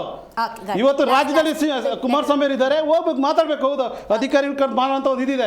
ಸುರ್ಜಿವಾಲ್ ಅವ್ರಿಗೆ ಏನ್ ಕೆಲಸ ಅಲ್ಲಿ ಬಿಬಿಎಂಪಿ ಅಧಿಕಾರಿಗಳ ಜೊತೆ ಸಭೆಯಲ್ಲಿ? ನಮ್ಮ ಪಕ್ಷ ಶಿಸ್ತಿನ ಪಕ್ಷ ಮೇಡಮ್, ಹೈಕಮಾಂಡ್ ಪಕ್ಷ. ಎಲ್ಲರೂ ಒಗ್ಗಟ್ಟಾಗಿದ್ದಾರೆ, ಒಳ್ಳೆ ಕೆಲಸಗಳು ಆಗ್ತಾ ಇದೆ. ಸೊ ಆದ್ರೆ ಇವತ್ತು ಬಿಜೆಪಿಯ ಈ ಒಂದು ತರ್ಕಗಳು, ಈ ಒಂದು ಗಲಾಟೆಗಳು, ಈ ಒಂದು ವಿಚಾರಗಳು ದಿನ ಬೆಳಗಾದ್ರೆ ಚರ್ಚೆ ಆಗ್ತಿರ್ತಕ್ಕಂಥದ್ದು ನಿಜವಾಗ್ಲೂ ದುರ್ದೈವದ ಸಂಗತಿ. ಅದು ಅವರ ಪಕ್ಷಕ್ಕೆ ಸಂಬಂಧಪಟ್ಟ ವಿಚಾರ, ಅವರ ಆಂತರಿಕ ವಿಚಾರ, ಅದಕ್ಕೂ ನಮಗೂ ಸಂಬಂಧ ಇಲ್ಲ. ಇವತ್ತು ಶ್ರೀರಾಮುಲು ಅವರ ವಿಚಾರದಲ್ಲಿ ನೋ ಡೌಟ್ ಅಬೌಟ್ ಇಟ್, ಅವರೊಬ್ರು ಒಂದು ಸಮುದಾಯದ ಜೊತೆಗೆ ಜನಗಳ ಮನದಲ್ಲಿರ್ತಕ್ಕಂಥ ಲೀಡರ್ಗಳಲ್ಲಿ ಅವರು ಒಬ್ಬರು ನಾಯಕರಾಗಿದ್ದಾರೆ ಅನ್ನೋದ್ರಲ್ಲಿ ಎರಡು ಮಾತಿಲ್ಲ. ಆದರೆ ಇವತ್ತು ಅಖಂಡ ಬಳ್ಳಾರಿ ಜಿಲ್ಲೆನಲ್ಲಿ ಇವರು ಎಷ್ಟೆಲ್ಲ ದೊಡ್ಡ ದೊಡ್ಡ ನಾಯಕರುಗಳು ಅಂತ ಮೆರೆದಿದ್ರು, ಹೇಳಿದ್ರು, ಸುತ್ತಿದ್ರು, ಮೀಸೆ ತಿರುವಿದ್ರು, ಇವತ್ತು ಒಂದೇ ಒಂದು ಸ್ಥಾನದಲ್ಲಿ ಇಡೀ ಹೊಸಪೇಟೆ ಅಥವಾ ನೀವು ಬಳ್ಳಾರಿ ತಗೊಂಡ್ರೆ ಒಂದು ಕ್ಷೇತ್ರದಲ್ಲೂ BJP ಗೆದ್ದಿಲ್ಲ. 14 ಕ್ಷೇತ್ರಗಳಲ್ಲಿ ಕಾಂಗ್ರೆಸ್ ಗೆದ್ದಿದೆ, 1 ಕ್ಷೇತ್ರದಲ್ಲಿ JDS ಏನೋ ಗೆದ್ದಿದೆ. ಇನ್ನು ಉಳಿದಂತೆ ಈ ಸರಿ ಲೋಕಸಭೆನಲ್ಲೂ ಕಾಂಗ್ರೆಸ್ ಗೆಲ್ಲುವಂಥ ಕೆಲಸ ಆಗಿದೆ. ನೀವು ಎಷ್ಟೇ ಫೈಟ್ ಮಾಡ್ಕೊಂಡು ಹೋದ್ರು ಮೇಡಮ್ ಇದು ಯಾವುದಕ್ಕೆ ರಹದಾರಿ ಆಗ್ತದೆ ಅಂದರೆ, ಇನ್ನೇನು ಇನ್ನು 3 ವರ್ಷದಲ್ಲಿ ಒಂದು ಚುನಾವಣೆ ಬರ್ತದೆ 2028ಕ್ಕೆ. ಆ 28ರ ಚುನಾವಣೆ ಇವರ ಏನೇ ಕಚ್ಚಾಟಗಳು ಏನೇ ಇರಲಿ, ಕಾಂಗ್ರೆಸ್ ಪಕ್ಷ ಅದ್ಭುತ ಇತಿಹಾಸದಲ್ಲಿ ಅತಿ ಹೆಚ್ಚು ಸೀಟ್ಗಳನ್ನ ಪಡೆಯುವಂಥದ್ದಕ್ಕೆ ಇದೇ ಒಂದು ಮೈಲುಗಲ್ಲಾಗ್ತದೆ madam. as soon as possible sort out ಮಾಡ್ಕೋತಾರೆ ಅಂತ ಅನ್ಸುತ್ತಾ ಬಿಜೆಪಿ ಅವರು? ಅಲ್ಲ, ಏನು ಸಾರ್ಟ್ ಔಟ್ ಆಗೋ ಲಕ್ಷಣ ಏನು ಕಾಣ್ತಾ ಇಲ್ಲ. ಯಾಕಂದ್ರೆ ಇಬ್ಬರು ವ್ಯಕ್ತಿಗಳದ್ದು ಹೊಡೆದಾಡ್ತಾ ಇರೋದು ಇದ್ರಲ್ಲಿ ಪಕ್ಷ ಏನ್ ಮಾಡ್ತಾರೆ. ಮತ್ತೆ ಇನ್ನೊಂದೇನಂತಂದ್ರೆ ಇವತ್ತು ಇವ್ರು ಹೇಳ್ತಿದ್ರು ರಾಜಕೀಯದಲ್ಲಿ ಪರ್ಮನೆಂಟ್ ಮಿತ್ರರು ಇಲ್ಲ, ಶತ್ರು ಇಲ್ಲ ಅಂತ ಈ ಪಕ್ಷಾಂತರಗಳ ಬಗ್ಗೆ ಮಾತಾಡ್ತಾ ಇದ್ರು. ಶ್ರೀರಾಮುಲು ಅವರು ಕಾಂಗ್ರೆಸ್ಗೆ ಬರೋ ಸಾಧ್ಯತೆಗಳು ಬಹಳ ಕಡಿಮೆ ಇದೆ. ಯಾಕಂದ್ರೆ ಈ ಕಳೆದ 40 ವರ್ಷದ ಇತಿಹಾಸ ನೋಡ್ಕೊಂಡ್ರೆ, ಈ ಶ್ರೀರಾಮುಲು ಅವ್ರು ಬೆಳೆದು ಬಂದಿರೋದು, ಅವ್ರು ಆಸ್ತಿ ಮಾಡಿರೋದು ನೋಡ್ಕೊಂಡ್ರೆ, ಇವತ್ತು ಕಾಂಗ್ರೆಸ್ನವ್ರಿಗೆ ಹೋದ್ರೆ ಮರು ದಿವಸನೇ ಇಡಿ 18 ಅವ್ರ ಮನೆಗೆ ಹೋಗ್ತಾರೆ. ಆ ಭಯ ಅವ್ರಿಗಿರುತ್ತೆ, ಅವ್ರು ಕಾಂಗ್ರೆಸ್ಗೆ ಹೋಗಲ್ಲ. ಮತ್ತೆ ಇನ್ನೊಂದಂದ್ರೆ ಈ ಪಕ್ಷಾಂತರದ ಬಗ್ಗೆ ಮಾತಾಡ್ತಿದ್ರಲ್ಲ, ಇಡೀ ದೇಶದ ಇತಿಹಾಸ ನೋಡ್ಬಿಟ್ರೆ ನೀವು ಕರ್ನಾಟಕ ರಾಜ್ಯದಲ್ಲಿ ಆಗಿರೋ ಅಷ್ಟು ಪಕ್ಷಾಂತರಗಳು ದೇಶದಲ್ಲಿ ಯಾವ ರಾಜ್ಯದಲ್ಲೂ ಆಗಿಲ್ಲ. ಕಾಂಗ್ರೆಸ್ ಇಂದ ಬಿಜೆಪಿಯಿಂದ ಕಾಂಗ್ರೆಸ್, ಜನತಾದಳ ಎಲ್ಲ ಜಂಪಿಂಗು. ಆಮೇಲೆ ಆಪರೇಷನ್ ಶುರುವಾಗಿದೆ ನಮ್ಮ ಕರ್ನಾಟಕದಲ್ಲಿ. ಕೆಟ್ಟ ರಾಜಕೀಯ ಜೀವಂತ ಸಾಕ್ಷಿ ಸಿದ್ದರಾಮಯ್ಯ ಅವರು. ಹೌದು, JDS ಇಂದ ಬಂದ್ಬಿಟ್ಟು ಕಾಂಗ್ರೆಸ್ ಅಲ್ಲಿ ರಾಜಕೀಯ ಕೆಟ್ಟ ಒಂದು ನಿದರ್ಶನ ಆಗೋಗ್ಬಿಟ್ಟಿದೆ ಎಲ್ಲ ಕಡೆ. ಶಿವಾನಂದ್ ಅವರೇ, ಲಾಸ್ಟ್ ರಿಯಾಕ್ಷನ್ ಏನ್ ಹೇಳೋದಕ್ಕೆ ಬಯಸ್ತೀರಿ? ಮುಂದಿನ ಸ್ಟ್ಯಾಂಡ್ ನೋಡಿ, ನಮ್ಮ ಸಮುದಾಯದ ವ್ಯಕ್ತಿ ಶ್ರೀರಾಮುಲು ಅನ್ನೋದ್ರಲ್ಲಿ ಅಲ್ಲಿ ಹಿರಿಯರು ಗಂಡರೆಲ್ಲ ಕೂತ್ಕೊಂಡು ಅವರು ಹೇಳಿದ್ರು. ಆ ವಿಷಯದಲ್ಲಿ ಶ್ರೀರಾಮುಲಿಗೆ ಏನಾದ್ರೂ ಧಕ್ಕೆ ಆದ್ರೆ ಅದು ನಮ್ಮ ಸಮುದಾಯಕ್ಕೆ ಧಕ್ಕೆ ಆದಂಗೆ. ಜೊತೆಗೆ ನೋಡಿ, ಅಲ್ಲಿ ಈ ಯಾವ ಕೋರ್ ಕಮಿಟಿಯಲ್ಲಿ ಜಗಳ ಆದ ತಕ್ಷಣ ತಾವು ಪ್ರೆಸ್ ಮೀಟ್ ಮಾಡಿ ಜನಾರ್ದನ್ ರೆಡ್ಡಿ ಅವರು ಅಲ್ಲಿ ಮತ್ತೆ ಬಂಗಾರ ಹನುಮಂತರ ಅವ್ರನ್ನ ಮೈಂಡ್ ವಾಶ್ ಮಾಡಿ ಮತ್ತೆ ಅಲ್ಲಿ ಪ್ರೆಸ್ ಮೀಟ್ ಮಾಡಿಸ್ತಾರ ನೋಡ್ರಿ. ಎಂತ ಕೃತ್ಯ ಅದು! ಅಂದ್ರೆ ನಮ್ಮಲ್ಲಿ ಜಗಳ ಇಡುವಂತ, ಸಮುದಾಯಕ್ಕೆ ಜಗಳ ಇಡುವಂತ ಕೆಲಸ ಜನಾರ್ದನ್ ರೆಡ್ಡಿ ಅವ್ರು ಮಾಡಿದ್ದಾರೆ. ಮತ್ತೆ ಸಮುದಾಯದವ್ರು ನಾವು ಸುಮ್ನೆ ಕೂತ್ಕೋಬೇಕೇನ್ರಿ? ಇದು ಬಹಳ ಅನ್ಯಾಯ ಅಲ್ರಿ? ಒಬ್ಬ ದಲಿತರ ಮತ್ತು ಶೋಷಿತರ ವರ್ಗದ ಒಬ್ಬ ನಾಯಕ, ಒಬ್ಬ ಧ್ವನಿ ಎತ್ತುವಂತ ನಾಯಕ, ಒಂದು ಪಕ್ಷದಲ್ಲಿ ಒಂದು ಒಳ್ಳೆ ಸ್ಥಾನದಲ್ಲಿ ಇದ್ದಾರೆ. ಇವತ್ತು ಬಿಜೆಪಿ ಪಕ್ಷದಲ್ಲಿ ಒಂದು ಪಿಲ್ಲರ್ ಆತ. ಒಂದು ಪಿಲ್ಲರ್. ಆತನನ್ನ ಅನ್ಯಾಯ ಆಗ್ತಾ ಇದ್ದಾಗ ನಾವು ಸಮುದಾಯದವರು ಸುಮ್ಮನೆ ಕೂತ್ಕೊಂಡ್ರೆ ನಾವು ಮೀಸಲಾತಿ ವಿಚಾರದಲ್ಲಾಗ್ಲಿ, ಆಮೇಲೆ ಏಕಲವ್ಯ ಸ್ಕೂಲ್ಗಳ ವಿಚಾರದಲ್ಲಾಗ್ಲಿ, ಮತ್ತೆ ವಾಲ್ಮೀಕಿ ನಿಗಮ ಆಗೋದ್ರಲ್ಲಾಗ್ಲಿ, ಎಲ್ಲಾ ವಿಷಯಗಳಲ್ಲಿ ಶ್ರೀರಾಮುಲು ಶ್ರಮ ಬಹಳ ಇದೆ. ಮತ್ತೆ ಅವೆಲ್ಲ ಬೆನಿಫಿಟ್ಸ್ ನಮ್ಮ ಕರ್ನಾಟಕ ಸರ್ಕಾರಕ್ಕೆ ಮತ್ತೆ ನಮ್ಮ ಎಷ್ಟಿ ಸಮುದಾಯಕ್ಕೆ ಬಂದಿದೆ ಅಲ್ಲ, ಮತ್ತೆ ನಾವು ಅದ್ರ ಉಪಯೋಗ ತಗೊಂಡಿವಲ್ಲ, ನಾವು ಅದ್ರ ಜೊತೆ ಅವರು ಇರ್ಲೇಬೇಕಲ್ಲ. ನಮ್ಮ ಸಮುದಾಯದ ಯಾರೇ ಇರ್ಲಿ, ನಾಗೇಂದ್ರ ಅವರು ಇರ್ಲಿ, ಒಂದು BM ನಾಗರಾಜ್ ಅವರು ಇರ್ಲಿ, ಗಣೇಶ್ ಅವ್ರಲ್ಲಿ, ಯಾರಿಗೆ ಅನ್ಯಾಯ ಆದ್ರೂ ಕೂಡ, ಶ್ರೀರಾಮುಲು ಅವ್ರಿಗೆ ಅನ್ಯಾಯ ಆದ್ರೂ ಕೂಡ ಇದೇ ರೀತಿ ನಾವು ರಿಯಾಕ್ಷನ್ ಮಾಡ್ತೀವಿ. ನಾವು ಸಮುದಾಯದವರು ಅವ್ರ ಪರ ಇರ್ತೀವಿ. ದಯವಿಟ್ಟು ನಮ್ಮ ಸಮುದಾಯನ ಒಳ್ಳೆಯ ಕೆಲಸ ಮಾಡಕ್ ಹೋಗ್ಬೇಡ್ರಿ. ಇವತ್ತು ದರಪ್ಪ ನಾಯ್ಕ ಅವರು ಅವರು ಒಬ್ರು MLA ಆಗುವಂತ ಶಕ್ತಿ ಬೆಳೆಸ್ಕೊಂಡಾರ. ಅವ್ರ ಜೊತೆ ತರ ಇದನ್ನ ಸಮುದಾಯಕ್ಕೆ ಅಂಟಿಸ್ಬೇಡ್ರಿ ಅಂತೇಳಿ ಅವ್ರು ಕೂಡ ಬ್ರೈನ್ ವಾಶ್ ಮಾಡಿದಾರೆ. ಮತ್ತೆ ಒಬ್ರು ದರಪ್ಪ ನಾಯಕ್ ಅವ್ರನ್ನು ಕೂಡ ಈ ರೀತಿ ಮೈಂಡ್ ವಾಶ್ ಮಾಡಿದ್ದಾರೆ. ಈ ರೀತಿ ಮಾಡಬಾರ್ದು. ಜನಾರ್ದನ್ ರೆಡ್ಡಿ ಅವರೇ, ನೀವು ಬೆಳೆಯೋರಾದ್ರೆ ನೀವು ಯಾಕೆ ತಪ್ತೀರಿ ಅಂತ ಆಗ ಸೋನಿಯಾ ಗಾಂಧಿ ಅವ್ರ ಮಾತಾಡಿದ್ರಿ. ಆಮೇಲೆ ಚಂದ್ರಬಾಬು ನಾಯ್ಡು ಅವ್ರನ್ನ ಹೆಣದ ಮೇಲೆ ಪೈಸಾ ಆದ್ಕೊಳ್ತೀವಿ ಅಂತ ಹೇಳಿದ್ರಿ. ತದನಂತರ ಕೊಂಡೆ ಅವ್ರನ್ನ ಈಗ ವಯಸ್ಸಾಗೈತೆ, ಸಾಯ ಸ್ಥಿತಿ ಆಗಿದೆ ಅಂತೇಳಿ ಅವ್ರ ವಯಸ್ಸೇ ಪ್ರಶ್ನೆ ಮಾಡ್ತೀರಿ. ನಿಮ್ಮ ಅಣ್ಣನ ಪ್ರಶ್ನೆ ಮಾಡ್ತೀರಿ. ಏನು ನೀವು ನಿಮ್ಮ ವ್ಯಕ್ತಿತ್ವ ಇದೆ, ಏನು ನಿಮಗೆ ಆತುರತೆ ಯಾಕೆ? ನೀವು ಜೈಲುವಾಸ ಅನುಭವಿಸಿದ್ರಲ್ಲ, ಭಗವದ್ಗೀತೆ ಓದಿಲ್ವಾ? ನೀವು ಭಗವದ್ಗೀತೆ ಮಾತಾಡ್ತಿರಲ್ಲ, ನಿಮ್ಗೆ ಇನ್ನ ಜ್ಞಾನೋದಯ ಆಗಿಲ್ವಾ? ನೀವು ಪರಿಪಕ್ವ ಆಗಿಲ್ವಾ ಅಂತ ನನ್ನ ಪ್ರಶ್ನೆ ಇದೆ. ದಯವಿಟ್ಟು ಸಮುದಾಯನ ಒಳ್ಳೆ ಕೆಲಸ ಮಾಡಕ್ ಹೋಗ್ಬೇಡ್ರಿ.